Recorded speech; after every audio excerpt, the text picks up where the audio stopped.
all Americans were rightly sickened and revolted by the brutal death of George Floyd. My administration is fully committed that for George and his family, justice will be served. He will not have died in vain. But we cannot allow the righteous cries and peaceful protesters to be drowned out by an angry mob. The biggest victims of the rioting are peace-loving citizens in our poorest communities. And as their president, I will fight to keep them safe. I will fight to protect you. I am your president of law and order and an ally of all peaceful protesters. But in recent days, our nation has been gripped by professional anarchists, violent mobs, arsonists, looters, criminals, rioters, Antifa, and others. A number of state and local governments have failed to take necessary action to safeguard their residents. Innocent people have been savagely beaten, like the young man in Dallas, Texas, who was left dying on the street, or the woman in upstate New York viciously attacked by dangerous thugs. Small business owners have seen their dreams utterly destroyed. New York's finest have been hit in the face with bricks. Brave nurses who have battled the virus are afraid to leave their homes. A police precinct has been overrun. Here in the nation's capital, the Lincoln Memorial and the World War II Memorial have been vandalized. One of our most historic churches was set ablaze. A federal officer in California, an African-American enforcement hero, was shot and killed. These are not acts of peaceful protest. These are acts of domestic terror. The destruction of innocent life and the spilling of innocent blood is an offense to humanity and a crime against God. America needs creation, not destruction. Cooperation, not contempt. Security, not anarchy. Healing, not hatred. Justice, not chaos. This is our mission, and we will succeed. 100%, we will succeed. Our country always wins. That is why I am taking immediate presidential action to stop the violence and restore security and safety in America. I am mobilizing all available federal resources, civilian and military, to stop the rioting and looting, to end the destruction and arson, and to protect the rights of law-abiding Americans, including your Second Amendment rights. Therefore, the following measures are going into effect immediately. First, we are ending the riots and lawlessness that has spread throughout our country. We will end it now. Today, I have strongly recommended to every governor to deploy the National Guard in sufficient numbers that we dominate the streets. Mayors and governors must establish an overwhelming law enforcement presence until the violence has been quelled. If a city or state refuses to take the actions that are necessary to defend the life and property of their residents, then I will deploy the United States military and quickly solve the problem for them. I am also taking swift and decisive action to protect our great capital, Washington, D.C. What happened in this city last night was a total disgrace. As we speak, I am dispatching thousands and thousands of heavily armed soldiers, military personnel, and law enforcement officers to stop the rioting, looting, vandalism, assaults, and the wanton destruction of property. We are putting everybody on warning. Our 7 o'clock curfew will be strictly enforced. Those who threaten innocent life and property will be arrested, detained, and prosecuted to the fullest extent of the law. I want the organizers of this terror to be on notice that you will face severe criminal penalties and lengthy sentences in jail. This includes Antifa and others who are leading instigators of this violence.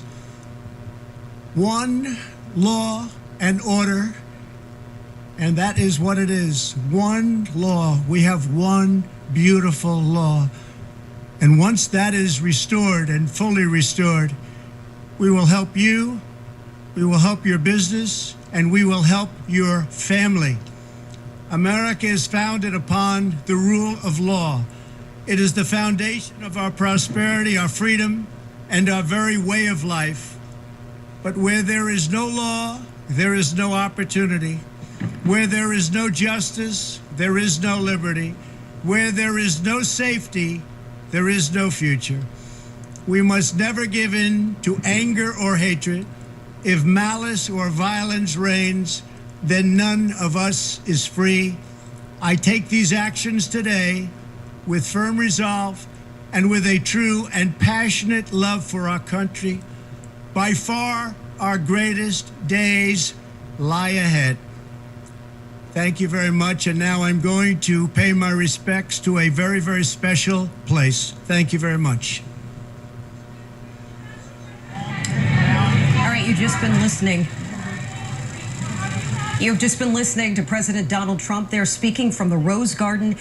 He came out for the very first time since we've seen the unrest, since the death of George Floyd, to talk to the American people and said his job, his immediate job, was to call for safety and protect people and businesses nationwide. Tom Fitzgerald is live near the scene there. Tom, I want to ask you, I know while he was talking, we started seeing some of those protesters back up. Here we are just 9 minutes away from the start of this curfew. What was your takeaway?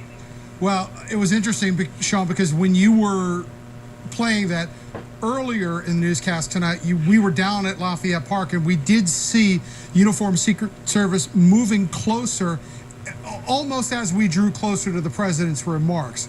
So the message here, though, that we heard from a lot of these protesters, though, was that they were really interested in what the president had to say tonight. A lot of them had already made up their minds about the president and his policies.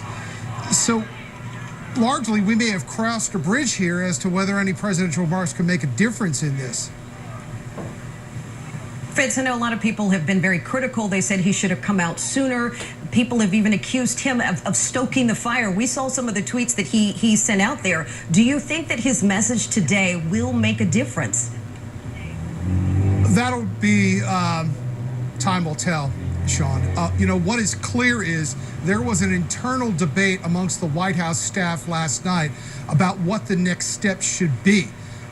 Whether or not the president should even come out and do this tonight was a subject of great debate amongst the White House staff. And the New York Times reported last night that the president himself had no appetite for making any kind of address like the one he just made. So whether or not this makes any difference, it's hard to see that, because there was no way that the people that were down on 16th and H tonight had any means besides their phones, if they cared to listen to it, to listen to what the president had to say tonight. So in large part, they are going with their own already formed opinions of both this president and his presidency and this march that is underway now for the last 3 days.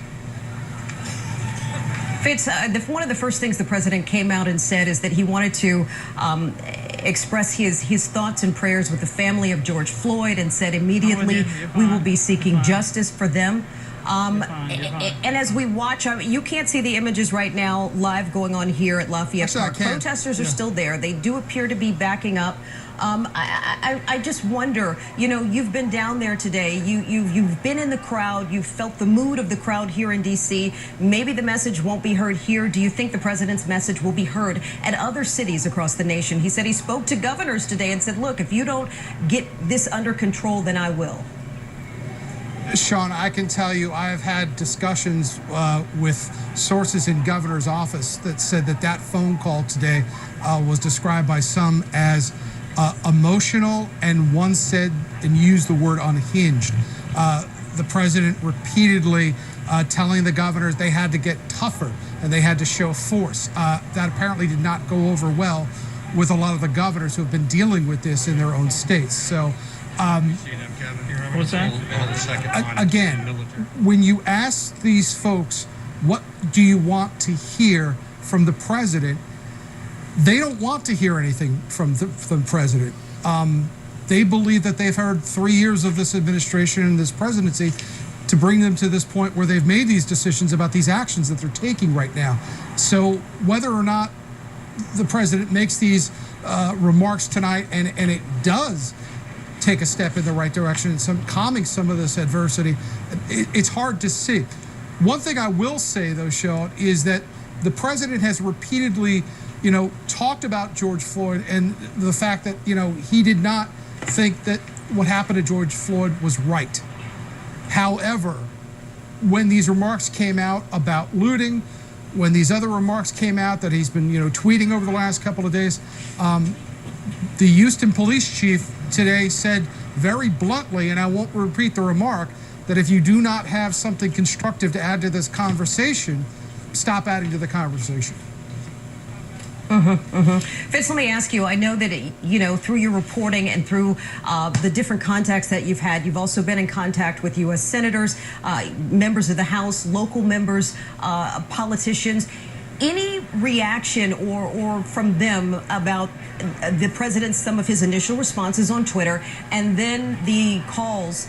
Let me just go back to our live video right now here in Lafayette Park. You can see police, mounted police right now. They are now lined up behind the police that are there with the shields. Again, the D.C. curfew is set to go in effect here in about 4 minutes. And as you can see right now, there are still a number of protesters who are still being peaceful right there along that police line. But the mayor has called for the curfew tonight at 7 o'clock. It looks like D.C. police are prepared to move forward to keep those people from going anywhere. We're going to stay on top of that. Fitz, back to our question real quick.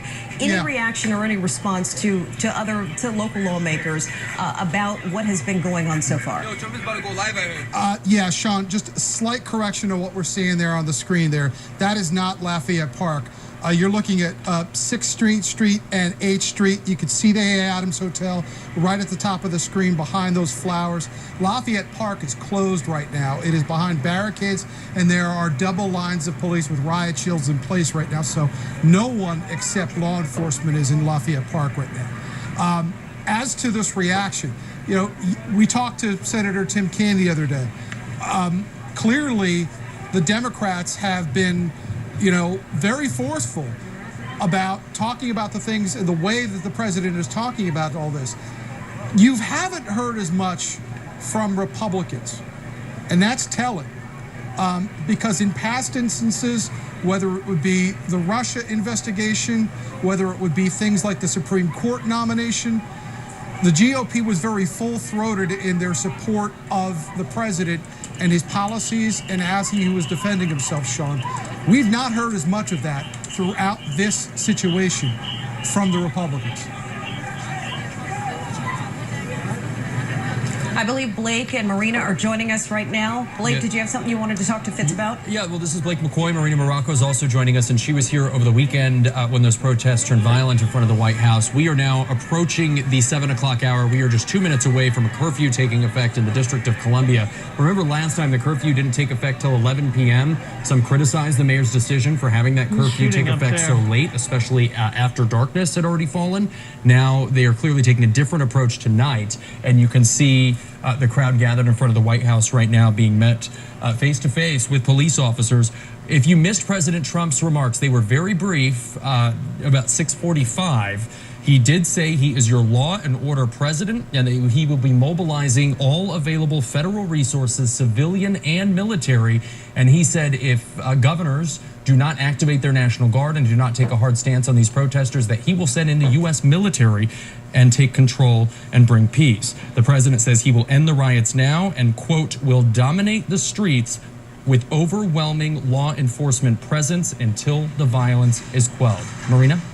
Yeah, and Blake, I think when we asked the mayor earlier today, I know Tom Fitzgerald was down there at that press conference that happened about 1 o'clock this afternoon, if she felt that she had maybe lost an opportunity to quell the violence yesterday by making the curfew at 11 p.m. Again, today, this curfew about to start here in the next 50 seconds, and it looks like this crowd is going nowhere. She put it 4 hours into effect earlier today. And to some degree, that's a concession by the mayor that things did get out of hand, that her police out of pocket because the crowd's simply too violent to bring in police, to bring in fire crews to attempt to put out the flames that were surrounding the White House and Lafayette Square. And again, you're looking about a block north from the White House.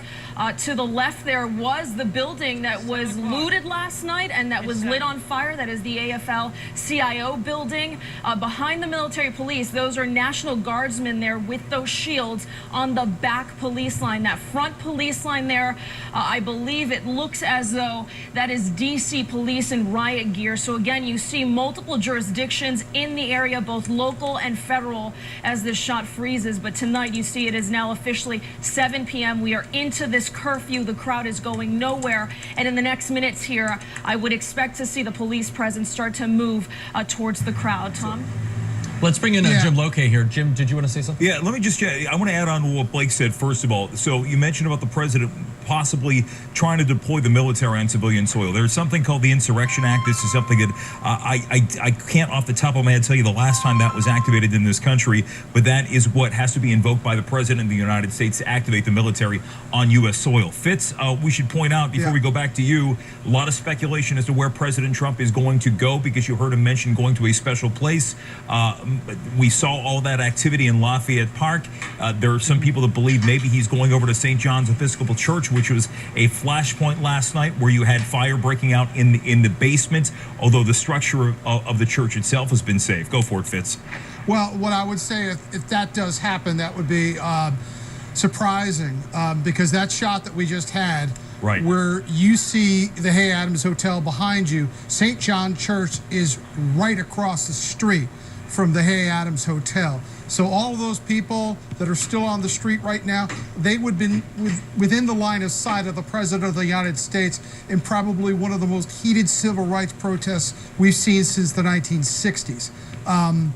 To insert the President of the United States into that powder keg would be surprising. Why do you say the least? Why do you think Attorney General Bill Barr went out and because he was out there within the last hour surveying the crowd, surveying the troops, surveying the National Guardsmen who had lined up out there? I mean, that of course that itself too was a big security undertaking. And by the way, Fitz, before I go back to you, just a reminder: the curfew is now in effect in D.C. The 7 o'clock curfew is now in effect, and as you look at the left side of your screen, you're not seeing much activity. Not many people moving around at this point.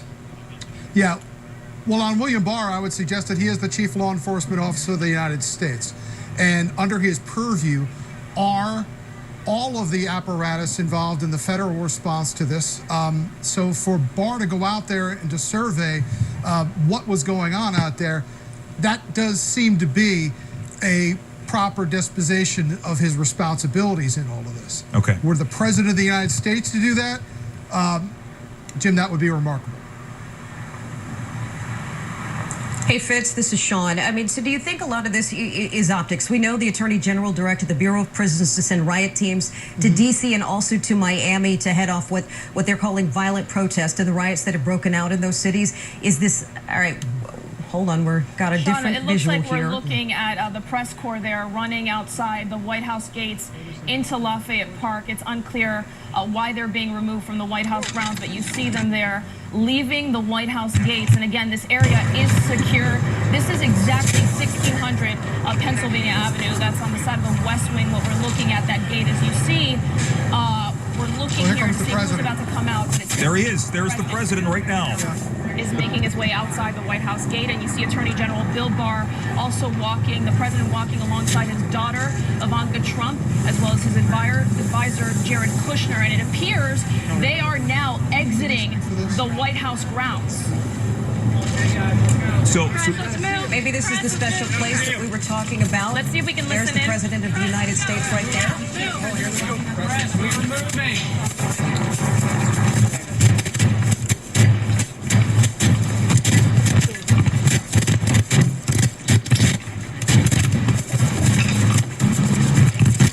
this is an extraordinary moment right now we're watching unfold here. We're going to try to listen to see if we hear anything as the president is being led out of the White House. There it is. Across crossing Pennsylvania Avenue, Press, we're moving. Come on. heading over towards Lafayette Park, presumably. And again, as we mentioned, the president had said he was going to a special place. You can see Attorney General Bill Barr behind him, Is he going this way? Ivanka Trump. Which way is he? Really remarkable amount of security. Keep in mind, normally when the president makes an appearance anywhere, the crowds around him have gone through extensive security screenings, metal detectors. That's not the case with the crowd of protesters in front of the White House. There's still a good bit of distance, it looks like, between them and the president. And just quickly, as we watch these images unfold, we should remind our viewers that twice in the last 4 days here, the president has been whisked away by the Secret Service to an underground bunker at the White House. And the optics of that, you can imagine what that represents. And now seeing a stark contrast to that as the president effectively walks out the White House into Lafayette Square, which has been the epicenter of much of the tension here in Washington, D.C. throughout these last 4 days. You see him walking by himself, his advisors well behind him, of course, Secret Service behind him as well. But he looks to be walking now up towards H Street, and we've pointed out to this intersection, which is where we saw that brush fire last night. That is where St. John's Episcopal Church is. It is where the Hay Adams Hotel is. And the White House press corps, they are just as amazed at this scene unfolding as we are. And we should point out, within the last... when we talk about this, Marina, you mentioned or Jim, you mentioned this was unprecedented. This is not something that we typically see the president leave the White House. The press corps doesn't appear to know exactly where he's going. They're yelling questions as you see him walk, and you see the Secret Service continue to push the press corps back. But this is an amazing moment right now. No one knows exactly where the president is going, but still just amazing to see him and all of his advisors walking along the streets of D.C. like this. But you can take note, there are no protesters around this area where we see the president walking tonight. Sean, what we saw within the last half hour out there, the action, the sudden movement of the guards, of the police, of law enforcement outside of the White House. You saw the tear gas being fired. You saw other objects being fired out there.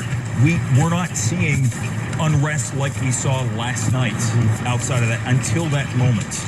And clearly what we're seeing now is clearing a path for, as you see the cameras continue to move through Lafayette Park with the president and his many advisors and guards nearby, getting a sense that maybe he is heading over towards St. John's Episcopal Church. Yeah, and Jim, for folks who are just joining us now, St. John's Episcopal Church has been erected in D.C. since the early 1800s. It is a church that has been visited by every White House administration, including the president. And in the past, every time I'm learning that he has visited St. John's, he has visited in the Beast, which is his armored vehicle flanked by security. He has never walked from the White House to that church. And given the turmoil, the protests, the violent disturbances that we've seen in the past few days, it's truly remarkable that he is walking there, because every single president in history has driven to that church, which is about a half a block away from the White House. Right here. To the corner. Right behind you, sir.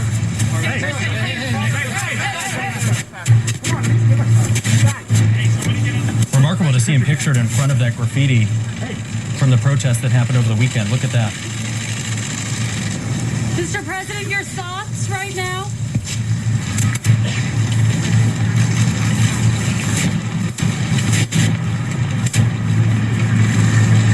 And there is St. John's Episcopal Church, as you all know. It was damaged by fire. Firefighters put out flames that were in the basement yesterday of this historic church. Also, a fire burned outside of the church at one point yesterday. This is clearly a moment for symbolism. It doesn't appear that we're going to see the president meet with anybody at this point, at least from this perspective, from St. John's. I wonder, when we saw the Attorney General walking out earlier, if he was assessing the security. May very well be. Before the president made his walk across the square there. And yesterday, about the 10 o'clock hours, when we saw the first images of flames erupting from the basement there of St. John's, presumably started at the hands of violent agitators, if you will, because protesters were peaceably assembling, and you see the president there standing on the steps of St. John's. All right, so it looks like the president, he's holding a Bible, it appears. All right, let's listen in.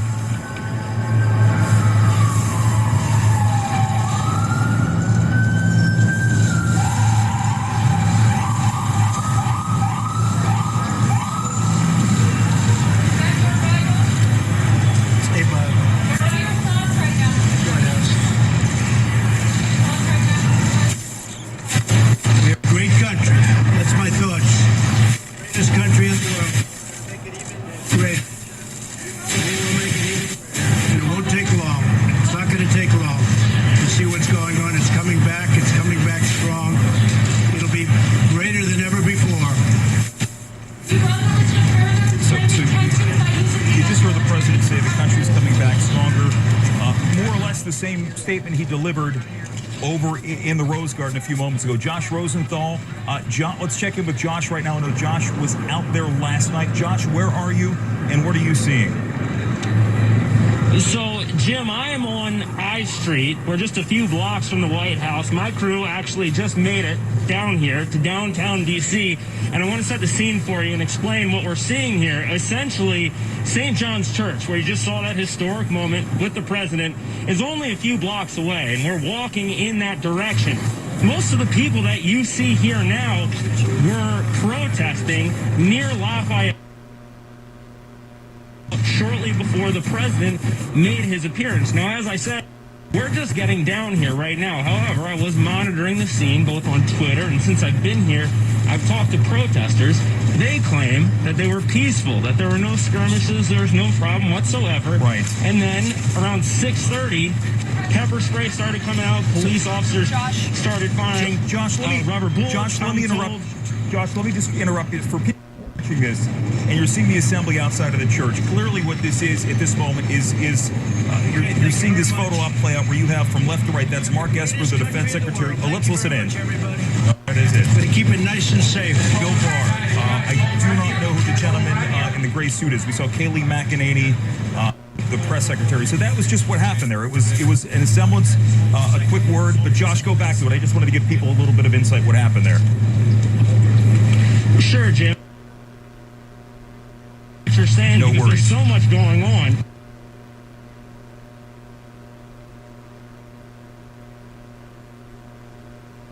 Closer to Lafayette Square in St. John's Church, where we saw the president.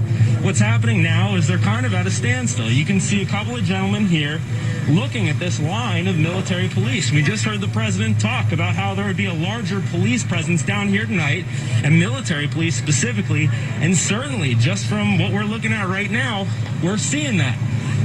I can tell you, just arriving here, it does not appear as though the situation is as after 7, DC's curfew just kicked in, and there's still a whole lot of night in front of us. Jim Marina. I have to say this is a little odd what we've seen, because normally if a president would come out and do this and either go and talk to protesters or go in front of a church, he would maybe offer flowers or say a prayer if he was going to the church. We didn't see any of that. He just held up the Bible, said we are a great country, and went back inside. So I don't know exactly what the point of this visit was, other than, of course, the symbolism of him leaving the White House. Right. Certainly an unprecedented moment. Well, I think you bring up a really good point. It was a photo opportunity. I mean, that's what it was. He walked from the White House in a show that we don't typically see. Right. They walked across Lafayette Park to stand in front of this historic church with some of his cabinet members. It was a photo op. Are you surprised he didn't have any prepared remarks, Sean, when he got there? It didn't seem like he quite knew what he was doing in front of the church.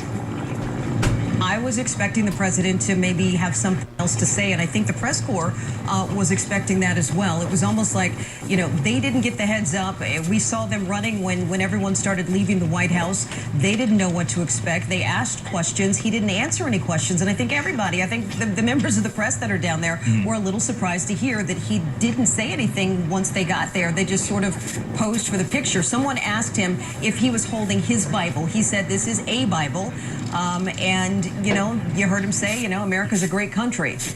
This, of course, comes after those reports today that the president was taken to the bunker over the weekend as protests grew violent in front of the White House. We know the president is very active on social media. I'm sure he's seen all of those reports today and wasn't happy with what he was reading. And this clearly is an effort to counter that narrative that the president is not hiding from anything. Tom Fitzgerald standing by. Fitz, let's go back to you. So we did see that journey from the White House across the street. He is heading back right now. Unprecedented, you could certainly call it that. Well, I think when we were discussing the possibility of it before, Jim, I used the word remarkable, and that was remarkable, no matter what you make of exactly what it was. Remember, there is some historical precedent for this. Richard Nixon went in the dark of night during the height of the Vietnam protests, met with protesters, but ultimately that did not heal any divide between the anti-Nixon forces and the Nixon administration. It's hard to see that this gesture tonight would bridge any gap that has existed. In fact, the president said today he was taking immediate action. Let's remember, we are 6 days into that. In the view of many, the time for immediate action may have passed.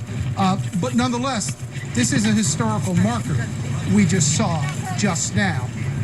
But as George W. Bush was wont to say at times, history writes itself, and we will see later on from now whether or not it's had any impact on what's gone on, not only in the nation's capital, but in Minneapolis, in New York, in Philadelphia, in Los Angeles, in Washington State.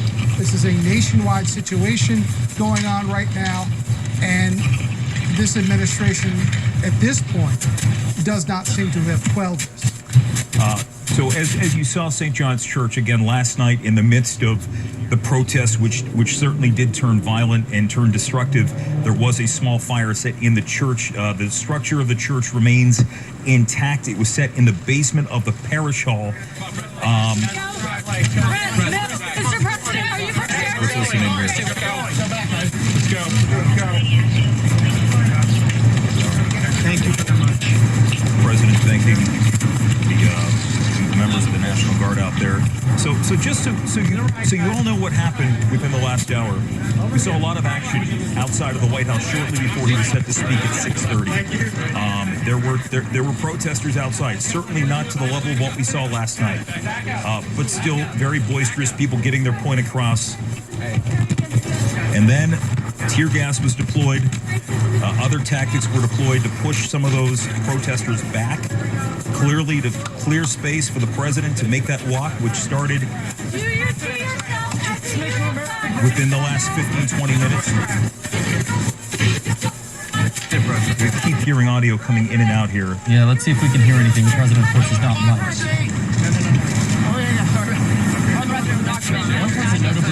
Wing of the White House. Two things that really stood out to me is that just minutes before the president made his trek across to St. John's, we were taking that picture, essentially this picture here, just up the Hay Adams from the St. John's, and you saw two police lines that were very far back from Lafayette Square, which meant that, yes, the curfew was in effect, but it seemed as though it was an extra protected reinforcement barrier that we've not seen throughout these protests. Even in the most violent times, we've only seen one police line. To have two that was compiled of, you see there, National Guard, Park Police, as well as other jurisdictions in the area was significant. And I don't know, Jim, if you saw this, but as the president was walking back into the White House, not only did we see his daughter Ivanka Trump, but you see her there in the hoodie. That is Hope Hicks, who for a long time led the president's communications team and has been very much in charge of the behind-the-scenes optics. And it seems as though after his address at the Rose Garden at about 6:45, someone had a talk with the president and suggested, and maybe he did, that he do this trek on foot over to St. John's. And when they walked back, we saw the press again head in front of the president over towards this area, which is known as Pebble Beach on the White House along the West Wing there. Right. And stand by as the president walked, flanked by both those lines of uniformed Secret Service as well as Park Police. Again, a lot of imagery there. Yeah, no doubt about that. Josh Rosenthal, let's go back to you right now as we take a look There are still people assembled out there, Josh. What's going on? Yeah, so Jim, I'm still at 16th and I, and tensions are rising by the minute. What's happening here is you have DC police who just arrived on bicycles, and they're pushing this crowd of protesters back. Many of the protesters have no interest in coming. We were actually just about to talk to a protester named Shayna, who'd been standing there with a sign. She said she wasn't going to go anywhere, and actually now I'm looking at her in this crowd telling police that she has a right to be there. You can see what's happening here. This is a clash, and I think it's extremely important to remember that all of this chaos is happening a mere 2 blocks from the White House, where we also see a line of military police. Behind them, you have police on horseback, and we, just like everyone else, continue to get pushed back by DC police. We're, of course, doing everything that they're telling us to do, trying to stay safe while reporting this, and also trying to follow orders. But it's a very unpredictable situation, guys, and one that I can tell you these protesters didn't expect, and frankly, neither did we. We have seen these escalations down here on previous nights, but we have not seen them this early, and you have to think that one of the reasons why this is happening right now may be because the DC curfew just kicked in 20 minutes ago at 7. And you can see what's resulting. You've got people trying to stay where they were, but police not wanting to let them do so. And at the moment, it appears as though we have a bit of a tense standoff, with protesters refusing to move and police ordering them to do so. There are helicopters flying overhead, something that you don't typically see here in downtown D.C. No, typically, this is restricted airspace. You don't see much of that. And for right now, the standstill appears to be taking place here on I Street, just by the intersection at 16th. And again, I can't mention this enough, we are 2 blocks away from the White House. This is happening tonight in the nation's capital. And you have to wonder, guys, where things go from here. I can't imagine that. Well, Josh, let me ask you, you're down there on the scene, and it appears from our vantage point that we can see bike police. They are slowly moving forward, and the crowd is slowly moving backwards. Is that what you're seeing down there? That is what we're seeing. Bike police are pushing us back. It's a very good question as to where we are being pushed to. You wonder if police are trying to get the protesters just out of the area of the White House. Because if we were to go up to that intersection that you see there, 16th and I, and take a right, we would be basically at the White House. So that may be part of what we're seeing here, although right now, as has been the case with so much of this protest coverage, it is really difficult to know what is going on while you're down here in the middle of all this chaos on the ground. We have been drawing the line, Josh, between what has been considered protest activity and what has been lawlessness. And what you're seeing here, this is not editorializing, that would be a peaceful protest. That would be civil disobedience, but we are seeing people not necessarily complying with the orders. If they complied, they'd be out of there. But you see, it is a standoff, but not a violent skirmish, which we've seen a bit of over the last couple of days here and around the country. That's absolutely correct, Jim. There is, as of 7 o'clock tonight, a curfew in place. So you can make the case that just being out right now, if you are not a member of the media or an essential worker, is unlawful. However, we have not seen any other unlawful behavior since we've been here with the protesters. It has simply been civil disobedience, hands raised, we will not move, and police saying, actually, yes, you will, and coming out here, and now you're seeing the attempt to push everyone back. Josh, I'm curious, when we saw the Attorney General Bill Barr earlier this afternoon walk out to Lafayette Park, we saw the crowd grow agitated. Do you get the sense that these protesters understand what just took place with the president walking from the White House to St. John's? I think it's probably a mix. I spoke with a couple protesters who were leaving after they saw the pepper spray earlier, and they said that they were trying to abide by that 7 o'clock curfew, and they said that they were aware of what had happened. They'd been watching it on their phones. Does this whole group know exactly what just happened? It's hard to say, but as you can see, they're chanting and clearly trying to hold the line here and not let police push them back. And Sean, as you pointed out, You know, the protesters have remained very peaceful, and we did see flashbangs at about 6:45. I'm not sure if tear gas was used. Flashbangs were certainly used to move back the crowd. We now know it's because the president was planning to come out. But Josh, have you seen any the bike skirmishes? The crowds are moving back towards the opposite direction. Josh, what's going on? Yeah, you know what? It's tough to say. I can tell you just from my experience being out here a couple of the previous nights, we have seen this before. Police push everyone in one direction and then not too long thereafter kind of fall back and let everybody go right back to where they were. As you can see, we're walking right back to the intersection of 16th and I.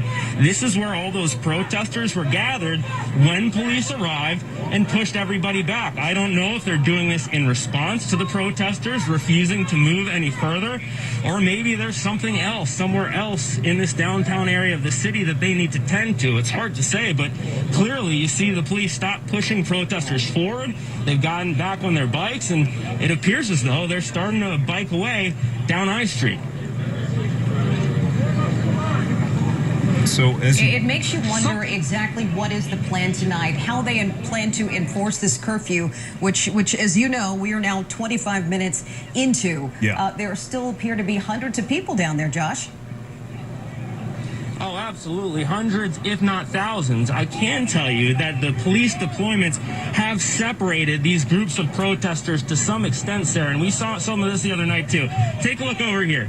This is the group that we were with that just got pushed back by all those police officers on bikes who just left.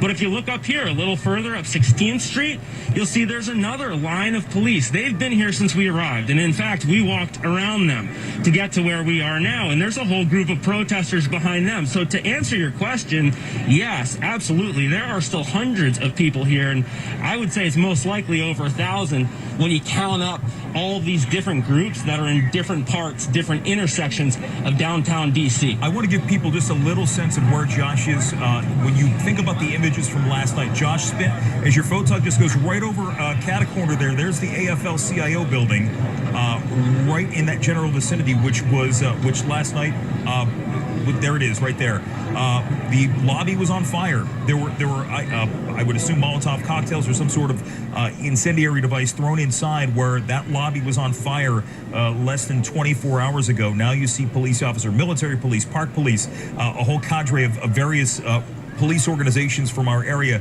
standing by. They're standing outside that building. But again, Josh, the main line of delineation from last night to now is the fact that you're hearing people passionate. They are still protesting, but we are not seeing where things escalated last night. That's correct, Jim. We have not seen any of that yet. Granted, last night, the night before, and the night before that, those escalations came later in the day. But what we're seeing now, aside from the fact that we have not seen any protesters do anything that would even mildly be considered violent, is an escalation beyond what we have seen in past days at this time. It's only 7:30, and I mean, take a look. This is stunning. This is a huge line of military police a mere 2 blocks from the White House. Behind them, looks like the officers on horseback just moved, but this is the kind of thing that you don't ever expect to see in this country. Lafayette Square Park is 1 block from there, and then of course you have the White House behind it if you're trying to get your bearings. Yeah.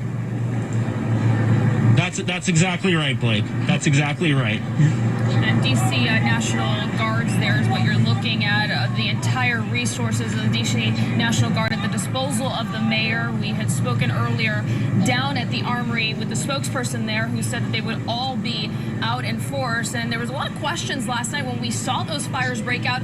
Where were the National Guardsmen? And they were standing line behind U.S. Park Police at Lafayette Square. And, you know, it gets tricky in this area of D.C. Obviously, this is not a state. This is federal territory. So there are a lot of jurisdictions here that have to sort of play hand in hand as to who goes where and does what. And that's why you're seeing certain people take charge of certain areas. But it seems like here there's a strong force of both U.S. Park Police and the National Guard. They're in full riot gear as we're now, in effect, essentially 30 minutes into this curfew. But it is significant significant that so far back from the White House, Friday night we started literally on 1600 Pennsylvania, well into Lafayette Square, and every day since, as the violence escalated, we saw that police line move farther in to downtown D.C. And we'd swing that camera around, Josh, and you see that there's still a fair amount of people out on the streets. Secret Service.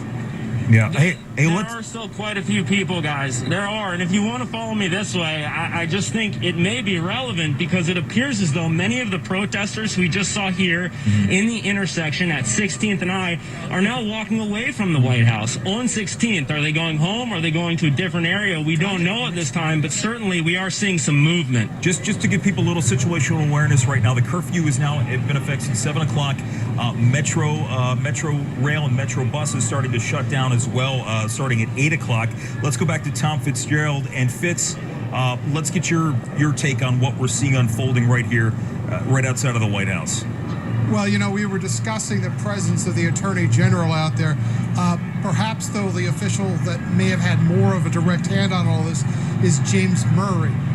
If you don't know James Murray, he is the director of the U.S. Secret Service, and anybody who has operated in and around the presidency can tell you the massive layers of security, body security and outer layers that travel with the president at all times. For them to be able to execute what they just did took a massive, not only logistical risk, because you had the President of the United States, as you just saw with Josh, just 2 blocks away from protesters and demonstrators, which showed a massive amount of uncalculated risk. Because anytime you take the President of the United States outside of the White House gates, and he's not in the Beast, the limousine, that's a risk. So for the Secret Service to pull that off tonight, that was of note. That was remarkable. What remains to be seen, of course, is whether or not that gesture, those words the president had to say, the waving of the Bible, was going to have any effect on the people that are out there talking about George Floyd, talking about Black Lives Matter, talking about disenfranchisement and social justice as they have over the last nights. If some of them didn't even know it happened, then it's a legitimate question to ask, what effect did it have? Lindsay Watts was out in the midst of everything last night, showing what I would say an incredible calm. I have never seen somebody so calm in the face of what was danger at some point last night. Lindsay, where are you now, and what are you seeing? We just got here to 16th and K. And you can see the huge amount of police officers here. A line of police that in just the last moment moved into the intersection. And let's take them over this way. And you can see the crowd of people. We have a few hundred people here in the street, again, at 16th and K. And a huge amount of law enforcement here. These are DC police officers. And they are holding the line here with these protesters who are in the street 32 minutes after the curfew imposed in D.C. Lindsay, as you see, when we saw Josh Rosenthal's stance, you had the police on bikes, and they were slowly inching towards the crowd before it was like they backed off, and I don't want to say retreated, but that appears to what they did. Are you seeing sort of that same stalemate from where you are, where the protesters are staring down the police and that sort of dynamic? Yeah, when we walked up, the police were initially on this sidewalk, and then they moved to the position in the street where you see right now, and there's a little bit more movement that's going on right now. So people are still continuing to be out here and continue to carry on with this rally, again, in violation of this curfew. And now we're seeing a few people here start to go on the move, start to move here down K Street. Lindsay, this is Blake McCoy. I'm just wondering, have you seen, aside from the curfew violation, have you seen any other unlawful activity from these protesters, or have they been acting peacefully? No, not since we've been here. So we are seeing a little bit of a confrontation right now with a few people here, and the DC police officers, a small group facing off with the police here. But I was out here last night, and just the size of this group is really nothing compared to what we were seeing out at this time yesterday. There were a whole lot more people out in the streets of DC, but, you know, still a sizable group right now as these protests continue in violation of the curfew. And as we continue to look at these live pictures there outside the Sofitel Hotel there in downtown D.C., let's not forget it was exactly a week ago today that George Floyd died, and today the medical examiner in Minneapolis reversing course on the initial cause of death, ruling Floyd's death a homicide.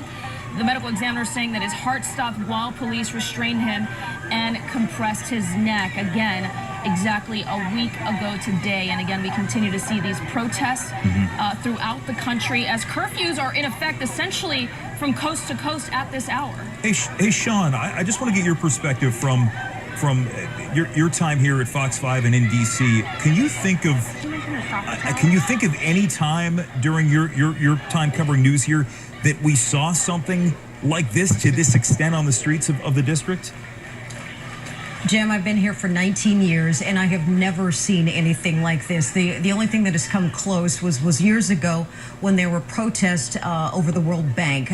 We geared up to be prepared for that, but there has been nothing like this where we've seen sustained days and days of protest. People who are staying there and being peaceful, It is incredible for me to see, not only here in D.C., but nationwide, to see the protests day after day after day and to see what's going on. Josh Rosenthal, I'm just curious from your perspective where you are. Earlier we saw the police on bicycles sort of pushing people forward, and then they sort of went back. What are they doing now?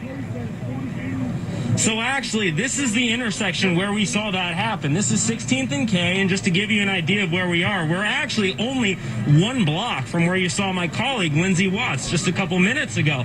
So this is where we saw those bike police come in.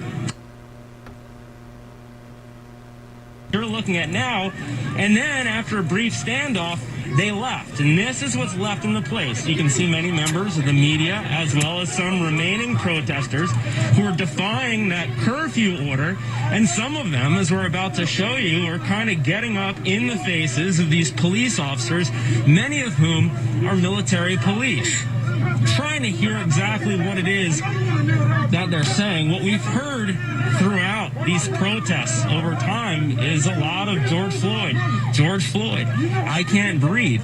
Well, it's a little hard for us to hear what's happening right now. I assume it's more of the same. And there you go, George Floyd. The officers, from what we can see, basically aren't responding. They're staring straight ahead. They're doing what they're here to do. And essentially right now, as far as we can tell, it's to hold the line. But as you see, guys, there is quite a bit of tension here in D.C. tonight. Josh, I see the District of Columbia patch on some of those officers there. Are they National Guardsmen, can you tell? And the reason I ask is because President Trump did withhold criticizing Mayor Bowser today in her response, because he has criticized some other leaders, and he says if governors don't activate the National Guard, that he will send in the U.S. military. We just heard that on his 6:45 press conference. He has withheld criticizing Mayor Bowser recently, and we should note she did activate the D.C. National Guard yesterday. Yeah, it's a great question, and judging by the patches, I believe that many of these military police that you see here are members of the D.C. National Guard. I see National Guard patches, and I also see D.C. flags, and you guys can probably see to some extent as well. I can say 1 block away where you just saw Lindsay with another standoff there, it was not military police, those were D.C. police, so it does appear to be a bit of a difference depending on where you are, and of course we are to some extent used to seeing law enforcement personnel in different parts of the city because, yes, it's a city, but it's also the seat of the federal government. All right. We see that standoff, and certainly things are...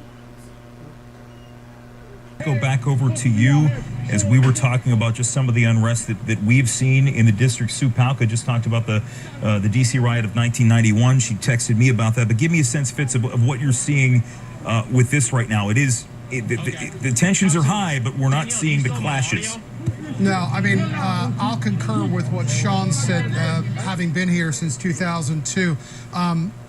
This is on the scale of what we saw of the 2002 World Bank protests, what we saw in Pershing Park. However, an important distinction is to be made here. Following the clashes between D.C. police and the protesters back in 2002, D.C. police were sued, and millions of dollars in judgment were ruled against the D.C. police due to the tactics that you used. What you are seeing on the street tonight is a direct result of the reforms that were made in policing practices, especially in contentious demonstrations like the one we're seeing here tonight. And incidentally, I want to circle back to something that was said about the president sparing Muriel Bowser, the mayor of D.C., from any of this criticism. In fact, it was just about 24 hours ago, the president took aim at the mayor on Twitter, writing, "On the bad side, D.C. Mayor Muriel Bowser, who was always looking for money and help, wouldn't let the D.C. police get involved.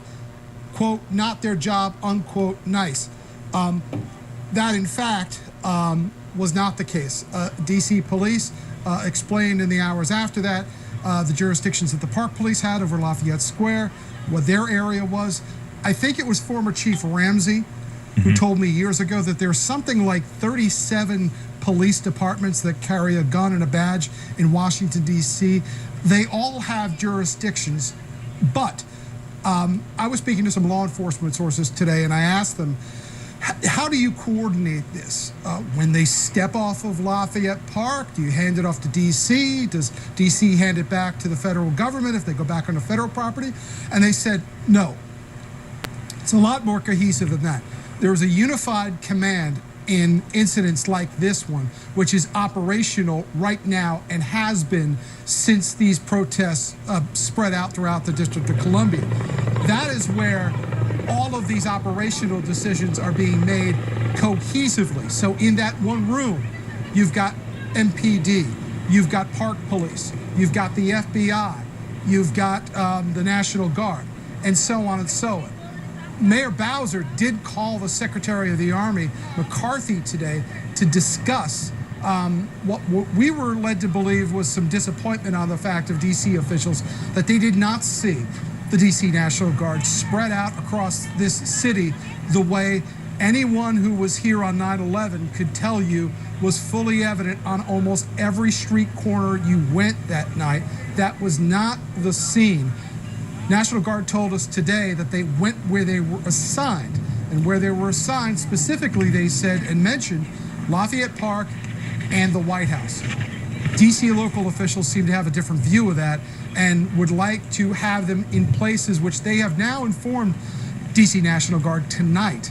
And I think the words of Police Chief Peter Newsham today was he would like to see a fuller involvement of the National Guard as they enter our operations this evening. But remember, we're at about 7:40 right now. We're on a clock. Yes, this curfew went into effect at 7 p.m. tonight, but past his prologue, nighttime specifically has a very different effect on what goes on with these protests. So sunrise tonight, sunset I should say, 8:28. We're looking probably about an hour and 15 minutes before they start approaching complete darkness. And we could be seeing a very different situation, let's just say that. When we see them on the ground there, Fitz, DC police with non-lethal ammunition, you see that red canister on one of the lieutenants there. Those are rubber bullets, essentially, and what you were just describing is known as the JOC. It is the Joint Operations Command Center, which is at DC Police headquarters. It is where all those heads of those jurisdictions, including DC Police Chief Peter Newsham, are monitoring the scene. And that helicopter that we saw earlier, that is U.S. Park Police. It has been the eyes in the skies throughout these past 4 days of protests. It's known as Eagle One, and it also serves for those people who are inside the JOC to monitor exactly what is happening down on the ground. And that's where we find Josh Rosenthal again at that police line. Josh. Marina, I'm still at 16th and I. Just a few minutes ago, we showed you a very tense scene here with protesters yelling directly in the faces of police. Right now, it's considerably less tense, and that's indicative of what we've seen here for days now. Tensions go up, tensions go down. Follow me over here. I want to talk to a protester real briefly. Thank you so much for joining us. You're out past the D.C. curfew. Explain to me why and why this is so important to you. Well, I'm not only past the D.C. curfew. I came from L.A., and the reason why this is important to me because I was raised in a small town in Arizona. I was taught to be patriotic from day one. And honestly, I was until my experience as a black woman and a sister, a freaking cousin to black people in general in my family, to see people murdered that look like me, it's really fucking sad. Sorry, I wasn't supposed to cuss. It's really tragic. I understand. Okay. I understand the tensions are high. Why did you decide to come to D.C. from L.A. specifically for this? Because I feel like, well, first I came here to visit, but also this is where the capital is. This is where the decision makers are. And ultimately, I feel like this is where history has always been made. So that's why I'm here. And I feel like if we're not out here, then nothing's going to happen. Last question I have for you. I think a lot of our viewers at home who have not been down here and have only seen some scenes are very confused about what's happening, and they're concerned about what's happening. Right. What do you want them to know about this protest? I want them to know that it's a peaceful protest. Nobody out here is doing anything. Yet you have all this protection for people who are working. We're out here. We're citizens. We are the ones who need to be protected. I got a smoke bomb thrown at me while standing just like this, and I have a video to prove it too. And that's just what's caught on camera. We're not out here looting. We're not out here looting. That's not the purpose. The purpose is to peacefully protest. The people who are doing that, they're not a part of this. They're part of something different. This is something that I feel like no one will understand unless you're out here and see it for yourselves, because these cameras only tell you one perspective. They don't give the whole story at all. And that's why we're here talking to you, because we want to get your perspective. And I really appreciate you giving us your time and sharing that with us. Thank you so much. And please be safe out here tonight. Guys, you just heard it here from the protest. They're standing against what they believe to be a great injustice. For now, back to you. Josh, thank you. And just a quick note, obviously, I think this goes without saying over what you all seen over the last couple of days. Every now and then you may see something, you may hear something that normally you don't hear on TV. Look, there's a lot of passion out there, and for many people, it is a rightful passion. As you heard, for that young woman, it was also very personal. Lindsay Watts standing by once again. Lindsay, where are you and what are you seeing nearby? We are here at 16th and K, and every few minutes, the people gathered here are getting an alert over a loudspeaker that the 7 p.m. curfew is in effect. Right now, you can see D.C. police clearing 16th Street as they walk towards Lafayette Park right now. But you can still see that there are quite a few officers remaining here. And I know Josh was able to talk to a protester. What's interesting is last night I didn't have any trouble finding people who wanted to talk, who wanted to share their message. Approached maybe 15 people in this crowd, everybody who's around. Nobody wants to talk about why they're out here. And I don't know if it's because they are in violation of the D.C. curfew or perhaps something else, but we're just not having any success chatting with people who are choosing to be out here at this point. Lindsay, you can see the Park Police helicopter overhead right now. A very, very different feel from this time yesterday, when we did not see a lot of law enforcement at all in the crowd as we were there near the White House. And now you can see the sheer number of police that are out here. At this point, you can see more cops than you see protesters. And I know that they have help today from military police, obviously Park Police and Secret Service still out here as well. But I know earlier there were some protesters also in DuPont Circle. Lindsay, we're going to head over to Josh Rosenthal as the cleared out the line circle. Approaches And, Josh. Josh, go ahead. We can hear you. Guys, I'm sorry. So I think we're about to witness an escalation here at 16th and I. We're moving to try to stay as safe as we possibly can. Essentially, earlier here, we saw police officers on bicycle come and move a large group of protesters. The protesters refused to go, and the police officers ultimately went away. Well, now we see D.C. police back. It was also D.C. police on the bicycles. They appear to be in full riot gear. I mean, we're talking rocking shin guards, arm guards, masks, batons. And what happened is they pushed most of the protesters to the far side of the intersection here at I-16. However, they waved to us as well as another media crew and said, come this way. I can tell you, we have seen this before. When the police come out with riot gear, I did see some pepper spray. It looks like it's almost like a pepper spray gun out. And it would not surprise me at all, based on my observations, having been out here for several days now, if what happens is police tell these protesters to move, and if they refuse to do so, I think it is entirely possible that we may see pepper spray, because, again, we've seen that before. Yes, We're Marina. looking at, and I don't know if you can turn around and see this, a man in shorts with some green gloves. It looks as though there are 2 people that are being detained right now by D.C. police. Are you seeing more people being detained?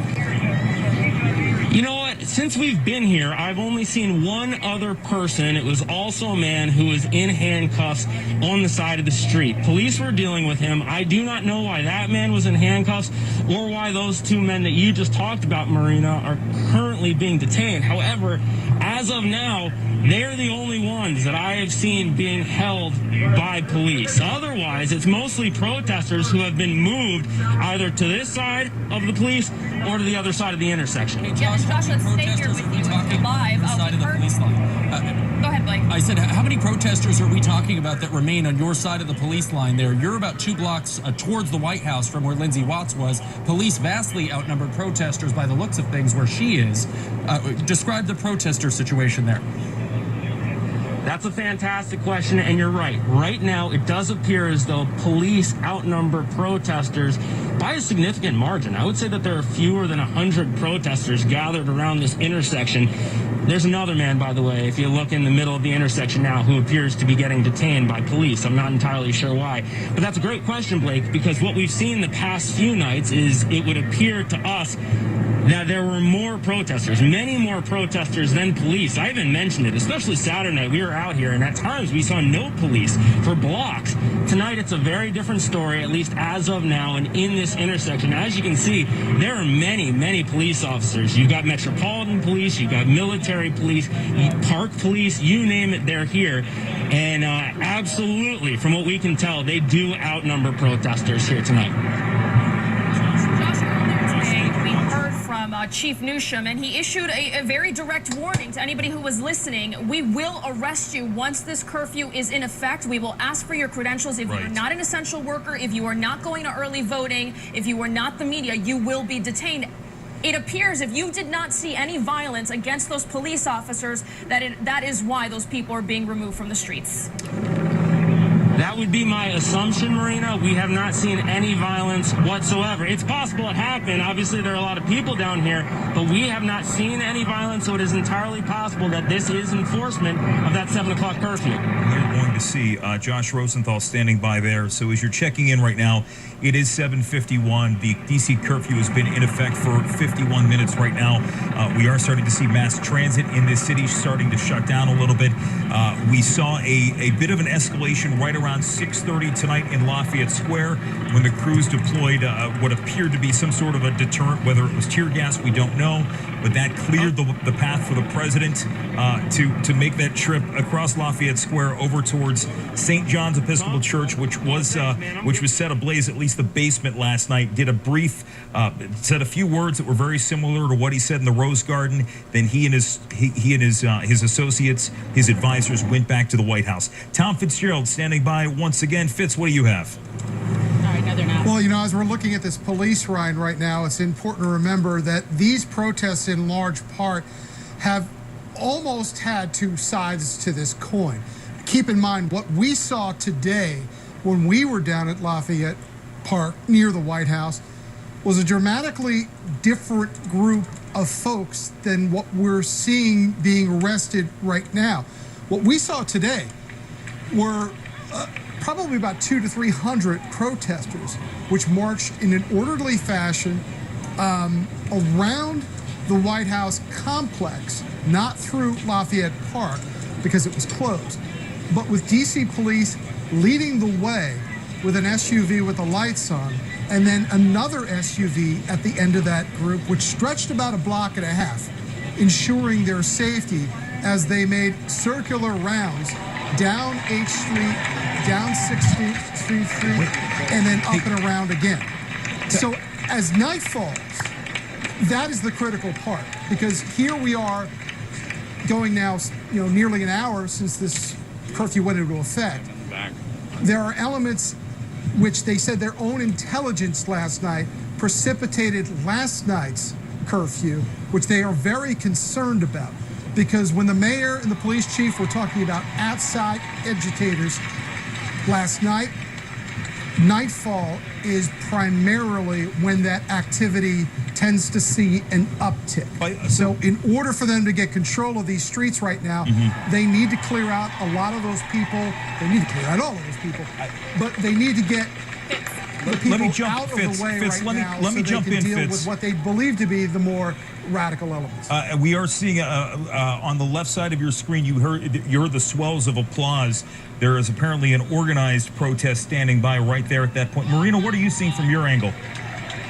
Yeah, Jim, exactly that. I'm looking to see exactly the location here in downtown D.C., but we see there that there is a large presence there of what seems to be a scheduled protest on the steps here. We should point out, Marina, that's New York.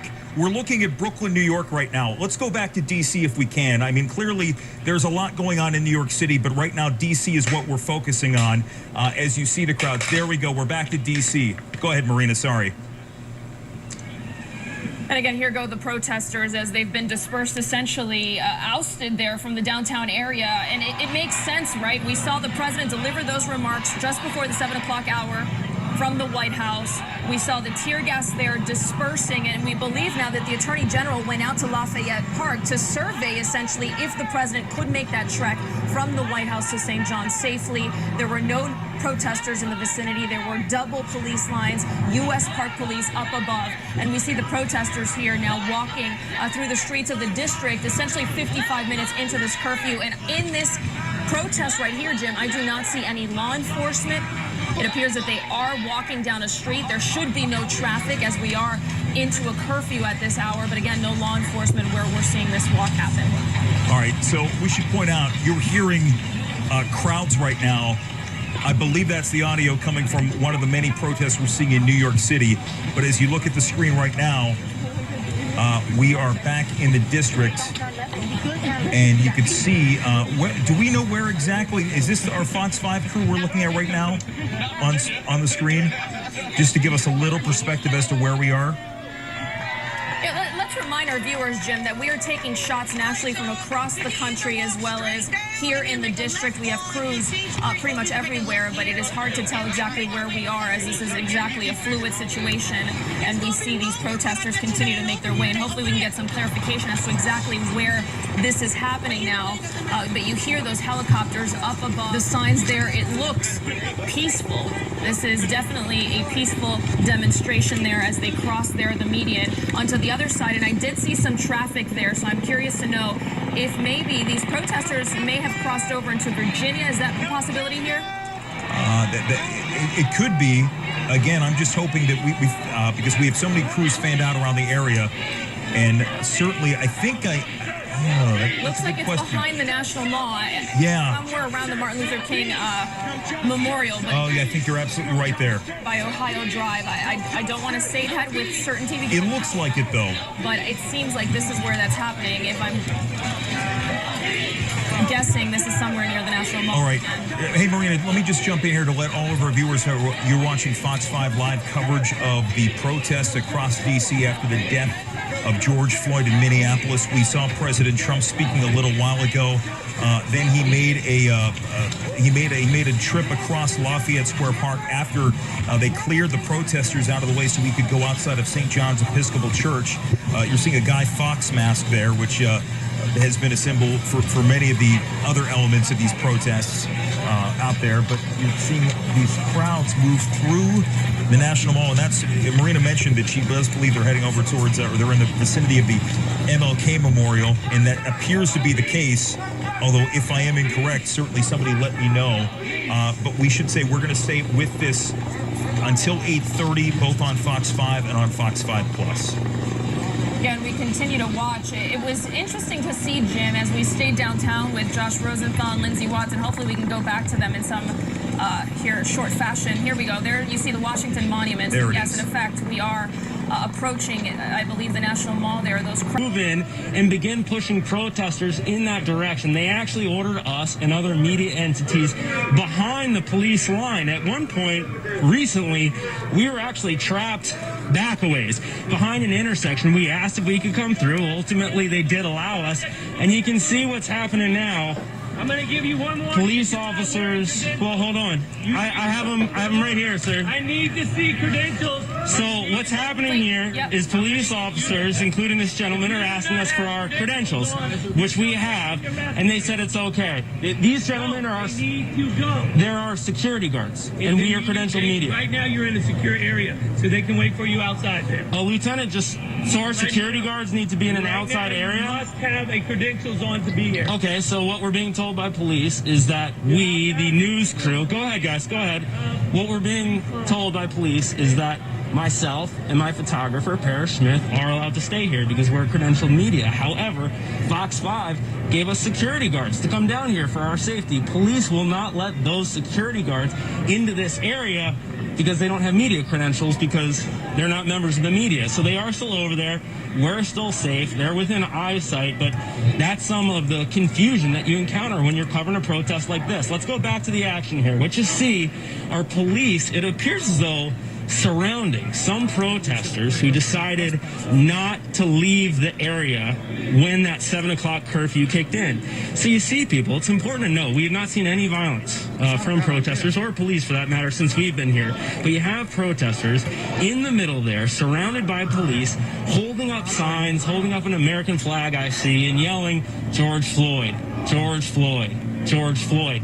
So this is yet another example of one of those tense standoffs that as of now is very peaceful, and you hope it stays that way. However, like Marina mentioned earlier, and like we saw on Fox 5 earlier today, Chief Peter Newsham said that if people are not cooperating with this 7 o'clock curfew, they will make sure it's enforced. And I would have to think, guys, that this is the early stages of watching that enforcement play out here on I Street, just west, not even a block west of the White House. Hey, Josh, we've all covered enough protests to know that some of these protesters don't mind if they get arrested. In fact, that may be the point for some of them, is to prove a point and to allow themselves to be arrested for the cause that they are out there for.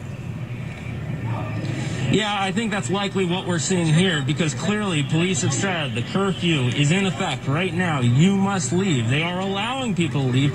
However, clearly these people have refused to do so. I now see gentlemen sitting on the ground. So what you said about people wanting to get arrested to prove a point may very well be the case here because it appears as though that's what's playing out. Yeah, it's important to note it doesn't necessarily mean they are provoking police. That's correct. It does not necessarily mean that they're provoking police. It means that they're choosing to stay here and they feel as though they're making a point. As we heard from a protester who we interviewed not too long ago who said that she had come here to D.C. from L.A. because she sees what she believes to be injustice in this country and she wanted to fight it right here in our nation's capital. Take a look back here. More people standing, angry, screaming, yelling, but peaceful. Some even sitting.